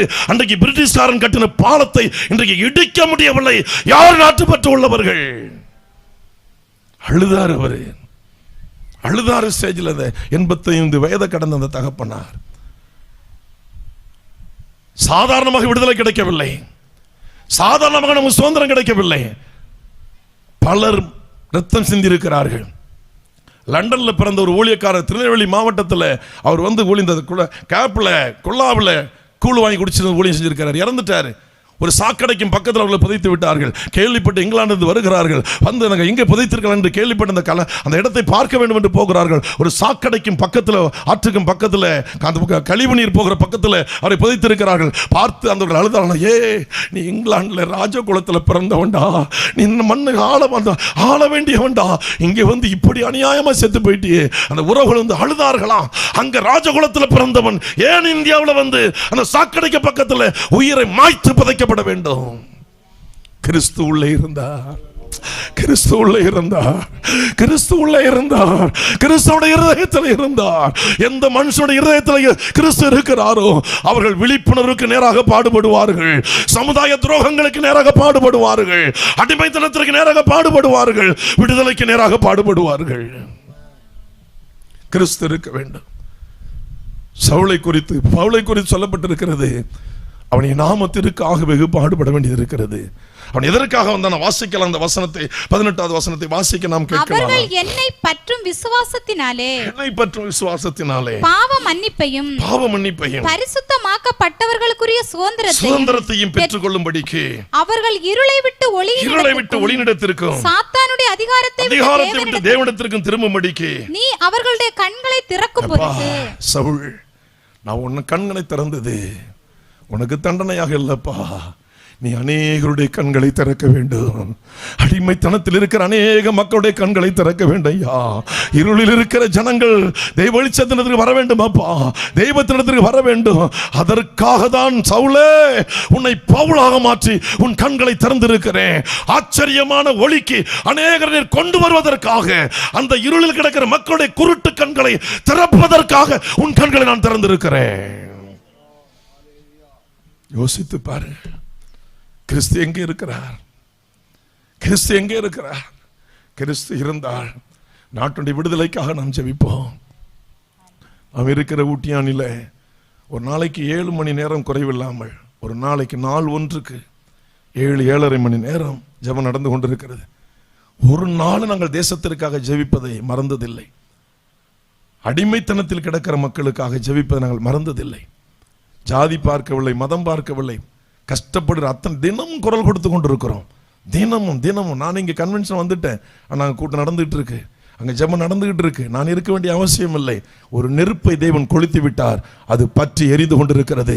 அது வருகையின் வரை பற்றி எரியும், அதை யாராலும் அணைக்க முடியாது. அது அவருக்காக ஏற்றப்பட்ட ஒரு நெருப்பு, அவருக்காக உண்டாக்கப்பட்ட ஒரு நெருப்பு. அது பற்றி எரிந்து கொண்டே இருக்கும். கிறிஸ்து எனக்குள்ள இருப்பாரானால், என் தேவனை குறித்து எபிரேயர் 12:29 சொல்லுகிறது, நம்முடைய தேவன் பட்சிக்கிற அக்கினியாக இருக்கிறாரே, அந்த அக்கினி எனக்குள்ள இருக்குமேனால் அது எரிந்து கொண்டே இருக்கும். பலரை அது தீயாக மாற்றிக்கொண்டே இருக்கும், பல நெருப்புகளை உருவாக்கி கொண்டே இருக்கும். அல்லேலூயா, கர்த்தருக்கு ஸ்தோத்திரம். இந்த 18வது வசனம் தான் அதற்காக சொல்றாரு. அதற்காக பவுலே உன் கண்களை நான் திறந்தேன் சொல்றாரு. அகிரிப்பா ராஜா சொல்றாரு, ஏன் என் கண்ணை திறந்தாரு, ஏன் என் கண்ணை அடைத்தாரு, எனக்கு ஒரு பாடத்தை கற்பித்தாரு, என்னை குருடனாக விட்டு இருக்கலாம், மறுபடியும் என் கண்ணை திறந்தாரு. அநேகம் ஆயிரம் ஜாதிகளை, அநேகம் ஆயிரம் மக்களை, அழிந்து கொண்டிருக்கிற ஜனங்களை, நரகத்திற்கு ஏதுவாக போய்கொண்டிருக்கிற மக்களை ஆச்சரியமான ஒளியிடத்திற்கு திருப்புவதற்காக தேவன் அகிரிப்பா ராஜாவே என் கண்களை திறந்தார். அவன் வீர முழக்கமிடுகிறான். அகிரிப்பு ராஜா பயந்து சொல்லவில்லை, நடுங்கி சொல்லவில்லை, நீ துன்பப்படுத்துற இயேசு நான் தாண்டா, நீ போய் மக்களுக்கு சொல்லணும். ஆமென். ஒரு நிமிஷம் அப்படியே உட்கார்ந்து வண்ணமாக ஒப்பு கொடுப்பீங்களா? ஐயா, என் கண்ணை திறந்தது, நான் அநேகருடைய கண்களை திறக்கும்படிக்கு. எத்தனை பேர் ஒப்பு கொடுக்க போறீங்க? எத்தனை பேர் ஒப்பு கொடுக்க போறீங்க? என் கண்களை திறந்தது, நான் அநேகருடைய கண்களை திறக்கும்படிக்கு. ஹல்லேலூயா. எத்தனை பேர் ஒப்பு கொடுக்க போறீங்க? ஒரே ஒரு நிமிடம் சொல்லுங்க ஆண்டவர்கிட்ட, நீர் என் கண்ணை திறந்தது, நான் பலருடைய கண்களை திறப்பதற்காக என்னை ஒப்பு கொடுக்கிறேன். என்னை ஒரு கையை உயர்த்தி ஒரு கை இருதயத்தில் வைத்து சொல்லுங்க, வாழ்ந்த வாழ்க்கை போதம்மா, நமக்காக வாழ்ந்தது போதையா, நமக்காக நம் பிள்ளைகளுக்காக, இந்த மண்ணுக்காக இந்த பொண்ணுக்காக வாழ்ந்தது போதையா, விண்ணுக்காக வாழ ஒப்பு கொடுப்போம். பரலோகத்தில் அநேகரை சேர்ப்பதற்காக ஒப்பு கொடுப்போம். அநேகரை கொண்டு வந்து களஞ்சியத்தில் சேர்ப்பதற்காக நம்மை ஒப்பு கொடுப்போம். நம்முடைய வாழ்க்கையை அர்ப்பணிப்போம். ஜெப நேரங்களை ஒதுக்குவோம். நமக்கு கஷ்டம் உண்டு, பாடுகள் உண்டு, வேதனைகள் உண்டு.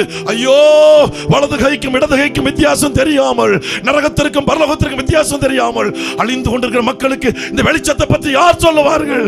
நான் போறேன் ஐயா, நான் போறேன், நான் சொல்றேன், நான் அந்த மக்களுக்காக ஜெபிக்கிறேன். ஆமென், ஆமென். ஸ்தோத்திரம். அடுத்த ஒரு காரியத்தை நம்ம வாசித்து நான் ஜெபத்துக்கு நேராக கடந்து போவோம். ஆதியாகமம் 21வது அதிகாரம் 16 20 வரை என்ன வாசிக்கிற பொழுது, ஆகாரை குறித்து நமக்கு தெரியும். அவசரப்பட்டது சாரா, அவமானப்படுத்தினது இஸ்மவேல், கிண்டல் அடிச்சான், கேலி பண்ணுனா. அந்த வயசுல அவனுக்கு இது தேவையில்லாதவன். வயதுக்கு மீறி நாம் எதை செய்கிறோமோ பாலைவனத்தில் விடப்படுவோம், தகாத இடத்தில், ஒன்றுமில்லாத இடத்தில் விடப்படும். அவன் பரியாசம் பண்ணன அப்படின்னு முந்தின அதிகாரத்தில் அதை குறித்து எழுதப்பட்டிருக்கிறது. சரி, இருக்கட்டும், கர்த்தருக்கு ஸ்தோத்திரம். இப்போ இந்த அம்மாவை பயணப்படுத்தி விட்டார் ஆபிரகாம். ஆபிரகாமுக்கு மனம் இல்லை, ஆனால் தேவ சத்தத்திற்கு அவர் செவி கொடுக்கிறார். இதுதான் உண்மை. அப்படி நம்ம வரும் பொழுது துருத்தியில் வைத்திருந்த தண்ணீர் செலவழிந்து போனது. இப்போ புள்ள பாலைவனத்தில் புள்ள சாக போகுது. குழந்தை இல்லை, அது பிள்ளை. நடந்து வர்ற பரியாசம் பண்ணுற அளவுக்கு அறிவுள்ள ஒரு பிள்ளை, வளர்ந்த ஒரு பிள்ளை. ஆனால் அவன் சொல்கிறான், என் பிள்ளை சாகிறத நான் பார்க்க மாட்டேன். ஏன்னா அதுக்கு மேலே அவங்களால பிரயாணம் பண்ண முடியாது, உயிர் போக போகுது. அதற்கு மேலே எதுவுமே இல்லை. கவனிப்போம், நாம் சேர்த்தது, நம் கிடைத்தது யாரோ ஒருத்தர் சதி திட்டம் பண்ணினது, அல்லது நம்முடைய மதியினம், அல்லது நம்முடைய ஞானக்குறைவு, ஏதோ ஒன்று, எனிகா எதுவும் வச்சிங்க, ஏதோ ஒன்று. ஆனால் இன்னைக்கு நம்முடைய கலக்கமான இடத்துல தள்ளிட்டு இப்போ இந்த இடத்துல இருந்து காப்பாற்றப்படணும். அந்த அம்மா போய் அழுகுறாங்க, பிள்ளை சாக போகுதுன்னு சொல்லி அந்த அம்மா அழுதுகிட்டு இருக்கிறாங்க. வாசிக்கலாம் அடுத்த வசனத்தை 17. தேவன் பிள்ளையின் சத்தத்தை கேட்டார். தேவன் பிள்ளையின் சத்தத்தை கேட்டார். அல்லேலூயா. யார் கேட்டா? தூரத்துக்கு போயிட்டாங்க அந்த அம்மா. பிள்ளை சாக போகுது, தண்ணி இல்லை, வறட்சி இதுக்கு மேலே தாங்க முடியாது, உயிர் போயிடும், ஒரு உறுதியாக நம்பிட்டாங்க. ஆனால் அது சாகரத்தை தான் பெற்ற பிள்ளை எப்படி பார்க்க முடியும், தூரமாக போயிட்டாங்க. இதான் நமக்கு வேதம் சொல்லுகிற காரியம். ஆனால் அங்கே அந்த அம்மா அழுதுகிட்டு இருக்கிறாங்க, இங்கே பிள்ளை அழுவுது. அப்போ ஓடி போய் தாயோட அந்த பிள்ளை ஓடி இருக்கலாம். அப்போ ஓட முடியலன்னு நான் நினைக்கிறேன், சரீரம் ஒத்துழைப்பு இல்லைன்னு நான் நினைக்கிறேன். ஏன்னா சாராளை பரியாசம் பண்ண பிள்ளை குழந்தையா இருந்தால் அப்படி தலையில் கிடக்கும், அது மண்டி அடி போக முடியாது, மல்லா கிடக்கும், குப்பரை கிடக்கும், இல்லை முட்டி போட்டு இப்படி போகும், தவழ்ந்து போகும். பரியாசம் பண்ண பிள்ளை, வந்த வம்பே அங்கே தான். அப்போ இந்த பிள்ளை தாயோட ஓடி போய், அம்மா நானும் உங்களோட வரணும் ஓடி இருக்கலாம். அப்போ அந்த பிள்ளை பலவீனப்பட்டு போச்சு, தண்ணி இல்லாமல். பிள்ளை மரணம் படுக்குன்னு வச்சிங்களேன். இப்போ இந்த பிள்ளை சாக போகுது, அம்மா போட்டு தூரமாக போயிட்டா, தூரத்தில் போயிட்டா, அழுதுகிட்டு இருக்கிறா. கர்த்தர் அந்த பிள்ளையுடைய சத்தத்தை கேட்டார் அப்படின்னு சொல்லி பைபிள் சொல்லுது. சரி, சத்தத்தை கேட்டார். தேவதூதன் வானத்திலிருந்து ஆகாரை கூப்பிட்டு, ஆகாரே உனக்கு என்ன சம்பவித்தது? பயப்படாதே. பிள்ளை இருக்கும் இடத்திலே தேவன் அவன் சத்தத்தை கேட்டார். நீ எழுந்து பிள்ளையை எடுத்து அவனை உன் கையினால் பிடித்து கொண்டு போ, அவனை பெரிய ஜாதியாக்குவேன் என்றார். ஆமென். அடுத்தது, தேவன் அவளுடைய கண்களை திறந்தார். கவனிப்போம், நம்ம விசுவாசம் எல்லாம் சாக போறோம், முடிஞ்சு போச்சு, அவ்வளவுதான். இதுக்கு மேல எதுவுமே இல்லை, வேற முயற்சி இல்லை, வேற டாக்டர் இல்லை, வேற மருந்து இல்லை, வேற மருத்துவர் இல்லை, வேற எதுவுமே இல்லை, அவ்வளவுதான். சட்டம் இல்லை, எல்லாம் கைவிட்டு கடைசி டைம், அந்த கடைசி எல்லையில் நின்றுகிட்டு இருக்கிறோம். ஆக மரணம் என்பது உறுதி, தண்டனை என்பது உறுதி, நம்ம உறுதி ஆக்கிட்டோம். பிள்ளை சாக போகுது, பிழைக்காது, அவ்வளவுதான். ஆனால் எந்த இடத்துல நாம் முடிவு எடுக்கிறோமோ அந்த இடத்துல கர்த்தர் அருகாமையில ஒரு ஊற்றுக்கண்ணை கர்த்தர் திறக்க போகிறார். அல்லேலூயா.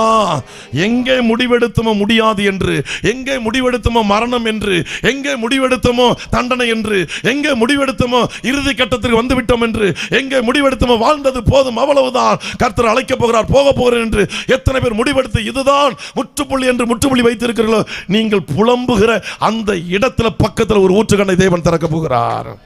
அல்லேலூயா. நல்ல கையை தட்டி ஆண்டவரை மகிமைப்படுத்துங்க. ஒரு ஊற்றுக்கண்ணை திறக்க போகிறாரு. அவளுக்கு வேண்டியது ஒரு துருத்தி தண்ணி தான்.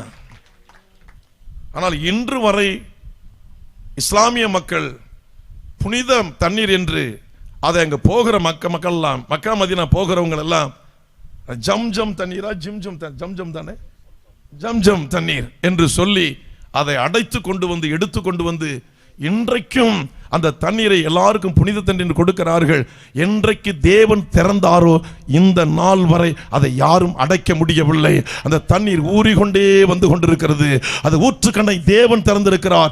இன்றைக்கு நான் உங்களுக்கு சொல்லுகிறேன், யாரும் அடைக்க கூடாத ஒரு ஊற்றுக்கண்ணை திறக்க போகிறார். ஒரு ஆசீர்வாதத்தின் ஊற்றுக்கண்ணை திறக்க போகிறார். ஊழியத்தில் இருக்கிற அனைத்து தேவ பிள்ளைகளுக்கும் எனக்கும் சேர்த்து ஒரு வழியை தேவன் திறக்க போகிறார். அதை யாராலும் அடைக்க முடியாது. ஆண்டாண்டு காலமாக நாங்களே மரித்து போனாலும், நாங்களே மண்ணுக்குள்ளே போனாலும், ஆண்டவர்களை எடுத்துக்கொண்டாலும் சரி, எங்கள் சந்ததி சந்ததி சந்ததி சந்ததியை அவர்கள் அதை பார்க்க போகிறார்கள். தேவன் கொடுக்கிற அந்த ஊற்றுக்கண்ணை யாரும் அடைக்க முடியாது. அன்று ஆகாருக்கு ஒரு மகனுக்கு வேண்டிய தண்ணீர் மட்டும் தேவைப்பட்டது. ஆனால் பின் காலத்தில் அது நாடுகளுக்கு பயன்படும் என்று ஆகாருக்கு தெரியாது. நம்ம கஷ்டம் வந்து போச்சுன்னு கவலைப்படாதீங்க.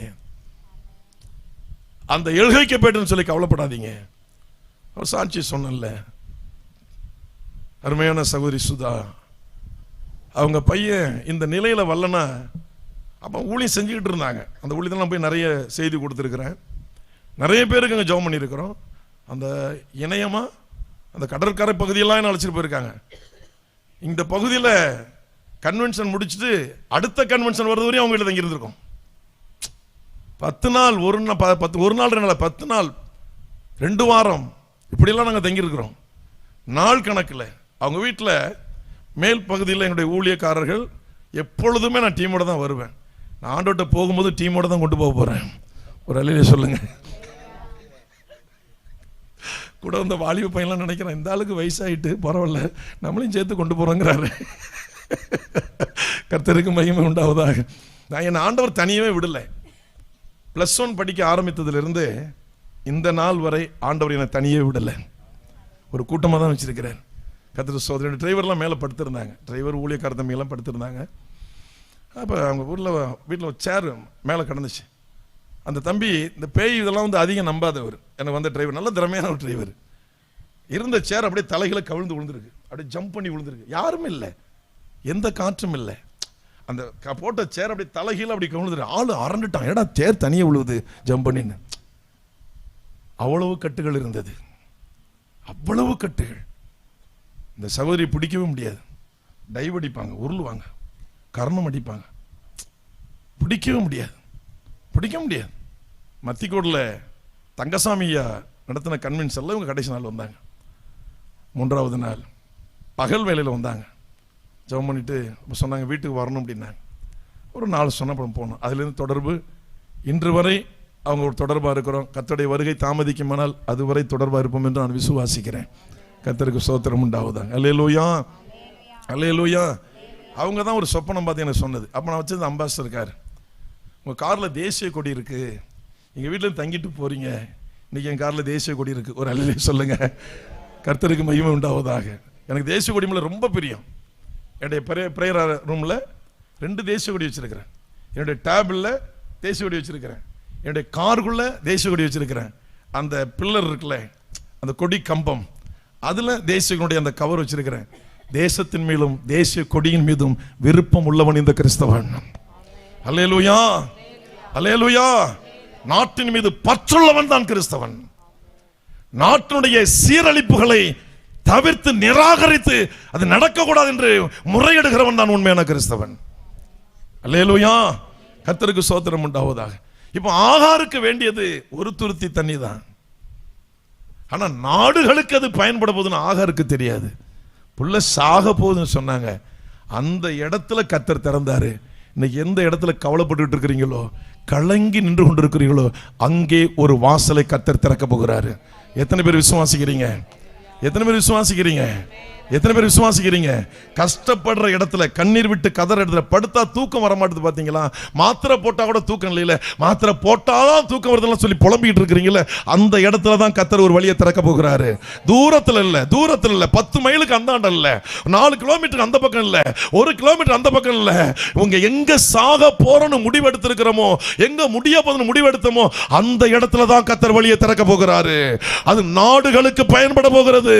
உங்களுக்கு திறக்க போகிற ஆசீர்வாதம் உங்க தெருவுக்கே பயன்பட போகிறது, உங்க ஊருக்கே பயன்பட போகிறது. ஆகாருக்கு பிள்ளைக்கு திறந்தது. இன்றைக்கு உலகம் முழுவதும் அந்த தண்ணீரை கொண்டாடுகிறார்கள். ஆமென், அல்லேலூயா. கர்த்தருக்கு ஸ்தோத்திரம் உண்டாவதாக. நான் கடைசியாக வாசித்து நான் முடிக்கலாம். வாசிக்கலாம், அடுத்த வசனத்தை வாசிருங்கம்மா. கண்களை திறந்தான். அப்பொழுது அவள் ஒரு தண்ணீர் துறவை கண்டு போய் துருத்தியிலே தண்ணீர் நிரப்பி பிள்ளைக்கு குடிக்க கொடுத்தாள். தேவன் பிள்ளையுடனே இருந்தார். அவன் வளர்ந்து வனாந்தரத்திலே குடியிருந்து. ஸ்தோத்திரம். யாருமே இல்லைன்னு கவலைப்படாதீங்க. வனாந்தர வாழ்க்கை, தனிப்பட்ட வாழ்க்கை, ஒதுக்கப்பட்ட வாழ்க்கை. நான்லாம் ஊழியத்துக்கு வந்த பொழுது படாத கஷ்டம். ஒரு பக்கம் வறுமை. ஊழியத்துக்கு வந்து டெய்லி ஒரு வேளை சாப்பிட்டதில்லை. டெய்லி ஒரு வேளை கிடையாது. டெய்லி 2 வேளை சாப்பிட்டதில்லை. டெய்லி 3 வேளை சாப்பிட்டதில்லை. அந்த 4.5 ஆண்டுகளில் ஒரு 30 அல்லது 60 அல்லது 90 நாள் எங்கேயாவது எங்களுக்கு சாப்பாடு 3 வேளை கிடைச்சிருக்கும். 4.5 ஆண்டுகள் நான் சொல்கிறேன். 2 வேளை டெய்லி கிடைக்குமானா கிடைக்காது. 1 வேளை டெய்லி கிடைக்காது. அநேக நாள் பச்சை தண்ணீர். நான் குடியிருந்த அந்த இடத்துல, இப்போ சபை கட்டப்பட்ட இடத்துல பேய் குடியிருந்துச்சு. 6 மணிக்கெல்லாம் வந்து எங்கள் கதவை தட்டும். மாலை 6 மணிக்கு அந்த வீட்டை விட்டுட்டு பிறந்த ஊரில் ஒரு கூரை கொட்டாயை போட்டு அங்கே இருந்தோம். அப்போ எங்கள் அம்மா சுகமாகறதுக்கு கிட்டத்தட்ட 4.5 வருஷம் ஆனிச்சு. உடனே எங்கள் அம்மா சுகமாகலை. என்னோட தம்பி 2 பேரும் வறுமை தாங்க முடியாமல், ஒருத்தன் ஸ்கூலில் படித்தான், அப்படியே ஓடி போயிட்டான் வெளியில். ஒரு தம்பி மெக்கானிக்காக இருந்தான், அவனும் மெக்கானிக் தொழிலை விட்டு ஒரு வாழைப்பழ கடைக்கு சாப்பாட்டுக்காக எங்கள் அம்மா எங்கே இருக்கிறாங்கன்னு தெரியாது. திடீர்னு வருவாங்க, திடீர்னு போயிடுவாங்க. நான் ரட்சிக்கப்பட்ட பிறகும் சொல்கிறேன், அந்த கஷ்டத்தில் எங்களுடைய சொந்தக்காரவங்களை எங்களோட பிரிஞ்சுட்டாங்க. எங்களுக்கு ஆகாரம் கொடுத்தவங்க, சாப்பாடு கொடுத்தவங்களாம் அவங்க எங்களோட பிரிஞ்சுட்டாங்க. அப்போ நானும் என் தங்கச்சும் தான் அங்கே இருக்கிறோம். அப்போ என்னுடைய தங்கச்சி அது ஒரு 2-3 வீடு தள்ளி அதோடு படித்த ஒரு கிளாஸ்மேட், அது வீட்டில் போய் நீராகாரம் வாங்கிட்டு வரும். நான் தங்கச்சிக்கு சாப்பாடு போடணும், என் தங்கச்சி நீராகாரம் வாங்கிட்டு வரும். டெய்லி போய் ஒரு வீட்டில் நீராகாரம் வாங்க முடியாதுல்ல. அந்த பக்கத்தில் ஹேண்ட் பம்பு தண்ணி, நல்ல மீன் குழம்பு வாசனை வரும், நல்ல சாம்பார் வாசனை வரும். யாராவது சாப்பிட கூப்பிடுவாங்களேன்னு எதிர்பார்ப்போம். யாரும் கூப்பிட மாட்டாங்க. நீ எல்லாம் இருக்கிறவங்களை விருந்து கலைப்பாங்க, இல்லாதவங்களை யாரும் அழைக்க மாட்டாங்க. யாராவது சாப்பிட கூப்பிடுவாங்க. ஒரு நாள் பகல் முழுதும் பட்டினி. மாலையில் ஊழியத்துக்கு போகிறோம். முதல் நாள் இரவும் சாப்பாடு கிடையாது. இரவும் இல்லை, பகலும் சாப்பாடு இல்லை. ஊழியத்து போயிட்டு 12 மணிக்கு மேலே ஒரு இடத்துல ஊழியம் முடிக்கிறேன். 12 பிசாசு அடி ஒருத்தர் போகுது. அவங்கள சாப்பிட சொல்கிறாங்க. இல்லை, நான் வீட்டில் போய் சாப்பிட்றேன். வீட்டில் பச்சை தண்ணி தவிர எதுவும் கிடையாது. கம்பல் பண்ணுறாங்க. 12:30 மணி ஆச்சு தம்பி, நீங்கள் போக 1 மணி நேரம் ஆகும். நடந்து, சைக்கிள்லாம் கிடையாது, டார்ச் லைட்டோடு கிடையாது. இன்றைக்கி அதே பகுதியில் நான் காரில் போகிறேன், எத்தனையோ பாம்பு கிராஸ் பண்ணுது. அன்றைக்கி அதை விட காடு, அன்னைக்கு அதை விட அதிகம் பாம்பு இருந்திருக்கும். ஒரு விஷப்பூச்சி கூட அந்த 4-5 ஆண்டுகளில் என்னை தீண்டுவதற்கு ஆண்டவர் அனுமதிக்கவில்லை. போயிட்டோம். 1 மணி 1:30 மணி வீட்டுக்கு போனேன். என் தங்கச்சி இருந்துச்சு. நான் கட்டின வீட்டில் எதுக்கு ஒரு கோணி சாக்கு தொங்கும், பின்னாடி ஒரு கோணி சாக்கு. அப்படியே தங்கச்சி மட்டும்தான் இருக்கும், யாருமே கிடையாது. எல்லாருமே எங்களை விட்டு விலகி போயிட்டாங்க. தனித்து விடப்பட்டோம், தனித்து இருந்தோம். இந்த தம்பிங்கெல்லாம் வறுமை பசியாக கடை செத்துப்பன்னு சொல்லி தம்பிங்கெல்லாம் வெளில போயிட்டாங்க. 1:30 மணி நான் வர்றேன். அந்த 12:30 மணிக்கு அந்த வீட்டில் சாப்பிட சொல்கிறாங்க. நான் சாப்பிட்றேன். சாப்பிட்டு வெளியே வந்து கை கழுவும் போது என்னுடைய தங்கச்சி ஞாபகம் வந்து போச்சு. ஐயோ, நம்ம சாப்பிட்டோமே, தங்கச்சிக்கு சாப்பாடு இல்லையே, சாப்பாடு கேட்டால் கொடுப்பாங்களா, கேட்க முடியும், நம்ம சாப்பாடுங்க இருக்குன்னு சொல்லிட்டோமே அப்படின்னு சொல்லிட்டு கை கழுவுற எனக்கு கண்ணீர் வருது. அழுதுகிட்டு கண்ணை துடைச்சிட்டு வர்றேன். 1:30 மணி வந்து தங்கச்சி எழுப்புறேன். என் தங்கச்சி மட்டும் வயசு வந்த பொண்ணு, தனியே படுத்துருக்கு. தாய் இல்லை, தகப்பன் இல்லை, யாரும் இல்லை, அனாதைகள். எழுப்புறேன். வந்துச்சு, எழுந்து என்னம்மா ஏதாவது சாப்பிட்டியா அப்படின்னு கேட்குறேன். ஒன்றுமே கிடையாது. என் தங்கச்சி சொன்னிச்சு, அண்ணா நீங்கள் 5 மணிக்கெல்லாம் போயிட்டீங்க, 6 மணி. அந்த பகுதியில் ரட்சிக்கப்பட்ட ஒரு ஜமீன்தார் குடும்பத்தை சார்ந்தவர்கள், ஒரு உயர் ஜாதியை சார்ந்தவங்க, அங்குள்ள பெண்கள்லாம் ரட்சிக்கப்பட்டேன். அதில் ஒரு அக்கா என்னோட கடைசி தம்பிக்கிட்ட ஒரு 400 ரூபா பணம் கொடுத்து, இன்னைக்கு அது 40,000 ரூபாய்க்கு மேலே, அந்த பணத்தை கொடுத்து கொண்ட அண்ணன் வீட்டில் கொடுத்துட்டோம் அப்படின்னு சொல்லியிருக்காங்க. என் தாய் சொல்லுது, அண்ணா இவங்க வந்தாங்க, தம்பி வந்தாங்க, அக்கா பணம் கொடுத்தாங்களா, 400 ரூபா பணம் கொடுத்து இது அண்ணனை சாப்பாட்டுக்கு வச்சுக்க சொல்ல. முதல் நாள் நைட்டு சாப்பாடு கிடையாது, அடுத்த நாள் பகல் முழு சாப்பாடு கிடையாது. இது யார்ட்டையும் சொல்றது வசதி எந்த வாய்ப்பும் கிடையாது. என்ன, நான் பட்னியா கிடந்ததை அறிந்த தேவன், அந்த பட்னியிலும் ஊழியத்திற்கு நான் சென்றதை அறிந்த தேவன் அவங்க உள்ளத்தில் பேசி 400 ரூபாய் பணத்தை சாப்பாட்டுக்கு வச்சு சொல்லணும்னு சொல்லி அனுப்பினாங்க. அந்த பணத்தை நான் சாப்பாட்டுக்கு வச்சுக்கல. அடுத்த நாள் வீட்டில் ரைஸ் அரிசி கிடையாது, 1 கிலோ கூட கிடையாது. 400 ரூபாய்க்கு முதலாவது ஊழியத்திற்காக ஒரு சைக்கிளை அதை நான் வாங்கினேன். கர்த்தருக்கு ஸ்தோத்திரம். பசி பட்டினில தான் ஊழியம் வளர்ந்துச்சு. ஒரு பக்கம் அடி, மறுபக்கம் பசி பட்டினி. இத்தனைக்கு மத்தியில தான் இந்த தேவனுக்காக வைராக்கியம் வாழ எங்களுக்கு ஆண்டவர் கிருபை தந்தார். அந்த ஊழியம் மழை போல வளர ஆரம்பித்தது, பெருக ஆரம்பித்தது, காட்டுத்தீ போல பெருக ஆரம்பித்தது. இந்த திருவாரூர் மாவட்டத்தில் எந்த இடத்துல ஊட்டியானின்னு சொன்னாலும் அந்த குட்கிராமத்திற்கு 1 பஸ் 2 பஸ் தான் வருது. மினி பஸ் ஒரு 2 பஸ், பிரைவேட் பஸ் ஒரு பஸ் தான் வருது. நல்ல டீ கடை கிடையாது, அவங்களுக்கெல்லாம் தெரியும். நல்ல மளிகை கடை கிடையாது, அது அவங்களுக்கு நல்லா தெரியும். ஒரே ஒரு கடை தான் இருக்கு. அந்த குட்கிராமத்தில் திருவாரூர் மாவட்டமே அறிந்து கொள்ளக்கூடிய அளவிற்கு அது ஒரு ஹீலிங் சென்டராக இன்றைக்கு காட்சி அளித்துக் கொண்டிருக்கிறது. தேவன் அங்கே இருக்கிறோம். யார் இருக்கிறார்களோ God is there. தேவன் அங்கே இருக்கிறார். தேவன் நம்மோடு இருக்கிற அந்த இடத்துல முதலாவது நமக்கு தரித்திரம் வரும், பிரச்சனைகள் வரும், போராட்டம் வரும். சோர்ந்து போகாதீங்க, சோர்ந்து போகாதீங்க. எந்த நிலையில் நீங்கள் ஊழியம் செய்தாலும் சோர்ந்து போகாதீங்க. கிட்டத்தட்ட 15 ஆண்டு காலமானது எங்களுடைய சாப்பாட்டுடைய பஞ்சம் நீங்குவதற்கு ஊழியம் காட்டு தீ போல பரவ ஆரம்பித்து வளர்ந்து கொண்டிருக்கிறது. அல்லேலூயா, அல்லேலூயா. கர்த்தர் பெரியவர். ஆகார் நினைத்தால் பிள்ளை சாக போறது என்று இல்லை. தேவன் ஒரு மறு வாழ்க்கை ஆரம்பிக்க போகிறார். ஒரு புதிய வாழ்க்கையை தேவன் ஆரம்பிக்க போகிறார். அல்லேலூயா. கர்த்தருக்கு ஸ்தோத்திரம் உண்டாவதாக. அடுத்த வசனத்தை வாசித்து முடிக்கலாம்.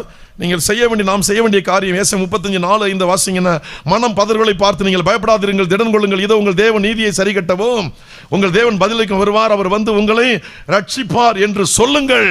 அப்பொழுது வாசிமா ஏசாயா 35:5, அப்பொழுது கண்கள் ஆமென், நீங்களும் நானும் சுவிசேஷம் அறிவிக்கிற இடத்துல எல்லா குருட்டு கண்களும் திறக்கப்படும்.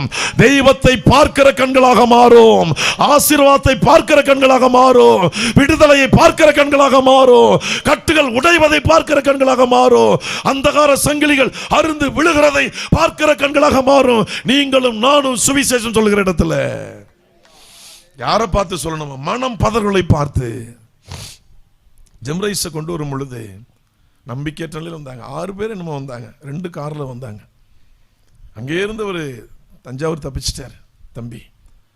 இங்கே சார்லின்னு ஒரு தம்பி வந்திருக்கிறார். அவர் தான் அவர் மாப்பிள்ளைன்னு பேசி ஃபோனில் அப்படியே ரொம்ப தந்திரமாக மறுபடியும் கொண்டு வந்தார். கர்த்தருக்கு ஸ்தோத்திரம். இந்த 8 மாதம் அவங்க அந்த இடத்துல பட்ட பாடு கொஞ்சமல்ல, அனுபவித்தது கொஞ்சமல்ல. சரீர பலவீனம், சாப்பாடெல்லாம் ஒத்துக்காது, சரியான லெட்டின் பாத்ரூம் கிடையாதுங்க, இதுவரையும் கிடையாது. எங்களுக்கு இடம் இல்லை, இருந்த இடத்துக்கு அப்படியே கட்டடத்தை போட்டிருக்கோம். அக்கம்பங்க இடம் கிடையாது. திருவிருந்து பார்த்தீங்களா, எல்லாம் டிராஃபிக் ஆகிடும். Full car, van, cycle, 2 wheeler ஃபுல்லாக இருக்கும். டிராஃபிக் ஆகிடும். காலையில் 9:30 மணிக்கு ஆரம்பிக்கிற ப்ரேயர் 3:30 மணிக்கு தான் முடியும். கால் கழுவி திருவிருந்து எல்லாம் முடிச்சு போதும் 4 மணி 4:30 மணி அவங்க சாப்பாடு கொடுத்து போகிறதுக்கு. கர்த்தருக்கு ஸ்தோத்திரம். 1000க்கு மேற்பட்ட மக்கள் குறையில்லாமல் திருவிருந்தில் பங்கு பெறாங்க. கர்த்தருக்கு மகிமை உண்டாவதாக, கர்த்தருக்கு ஸ்தோத்திரம் உண்டாவதாக. அல்லேலூயா, அல்லேலூயா. இப்போ சுவிசேஷம் சொல்லணுமா? யாரை பார்த்து? ஐயோ எங்களுக்கு பிரச்சனை வந்து போச்சே, என்ன பண்ண போறோம்? சட்டம் கைவிட்டது, மருத்துவர்கள் கைவிட்டாங்க, நாங்கள் நம்பியிருந்த எல்லா சூழ்நிலையும் போச்சு, சரீரம் பலம் இல்லை, ஐயோன்ற முடிவு நிலைக்கு வந்தவன்ட்டு போய் மனம் பதறாதீங்க. இயேசுன்னு ஒருத்தர் இருக்கிறாரு, அவர் உங்களை காப்பாற்ற வல்லவராக இருக்கிறார். இதான் சுவிசேஷம். இதை நாம் சொல்லும் பொழுது அந்த இடத்துல என்ன உண்டாகுது? குருடனுடைய கண்கள், சரீர பிரகாரம் குருடன், ஆவிக்குரிய வாழ்க்கையில குருடன். இந்த தெய்வத்தை அறியாமல் வாழ்ந்து கொண்டிருக்கிற கஷ்டப்படுகிற மக்களுடைய கண்கள் திறக்கப்பட வேண்டும் என்றால் நீங்களும் நானும் போய் இயேசுவை பற்றி சொல்ல வேண்டும். கர்த்தருக்கு ஸ்தோத்திரம் உண்டாவதாக. வாசிக்கலாம். அப்பொழுது என்ன நடக்குமா? அப்பொழுது செவிடரின் செவிகள் திறவுண்டு போகும். இதுவரை இயேசுன்னு கேள்விப்படாத காதுல போய் இயேசுன்னு சொல்லுங்க, காது திறக்கும். அது திறந்தவுடன் என்ன நடக்குமா? வாசிங்க. அப்பொழுது முடவன் மானை போல் குதிப்பான். இந்த சுவிசேஷம் சொல்ற இடத்துல முடவன் மானை போல குதிப்பான். சீக்கிரம் வாசிங்கம்மா. ஊமையின் நாவு கெம்பீரிக்கும், தண்ணீர்களும் ஆறுகளும் பாய்ந்தோடும், வெட்டாந்தர தண்ணீர் தடாகமும் நீரூற்றுகளாகவும். கிட்டத்தட்ட 16 ஆசீர்வாதங்களை தேவன் வைத்திருக்கிறார் ஒரு சுவிசேஷத்தில். இயேசுவை ஏற்றுக்கொள்ளுங்கள், இயேசுவை நம்புங்கள், நீங்க பயப்பட வேண்டாம். இதுக்கு முற்றுப்புள்ளி வைக்கிறது இயேசு மட்டும்தான். அவரை ஏற்றுக்கொள்ளுங்கள் என்று சொல்ல வேண்டிய விதத்தோடு சுவிசேஷத்தை சொல்லிவிட்டால் 16 ஆசீர்வாதங்கள். கரங்களை தட்டி ஆண்டவரை மகிமைப்படுத்துங்க. கர்த்தருக்கு ஸ்தோத்திரம். எழுந்து நிற்போம், ஜெபிக்கலாம். கர்த்தருடைய பரிசுத்த மகிமை உண்டாவதாக. திறப்பார் வழிகளை தேவன், திறப்பார் புதிய பாதைகளை திறப்பார்.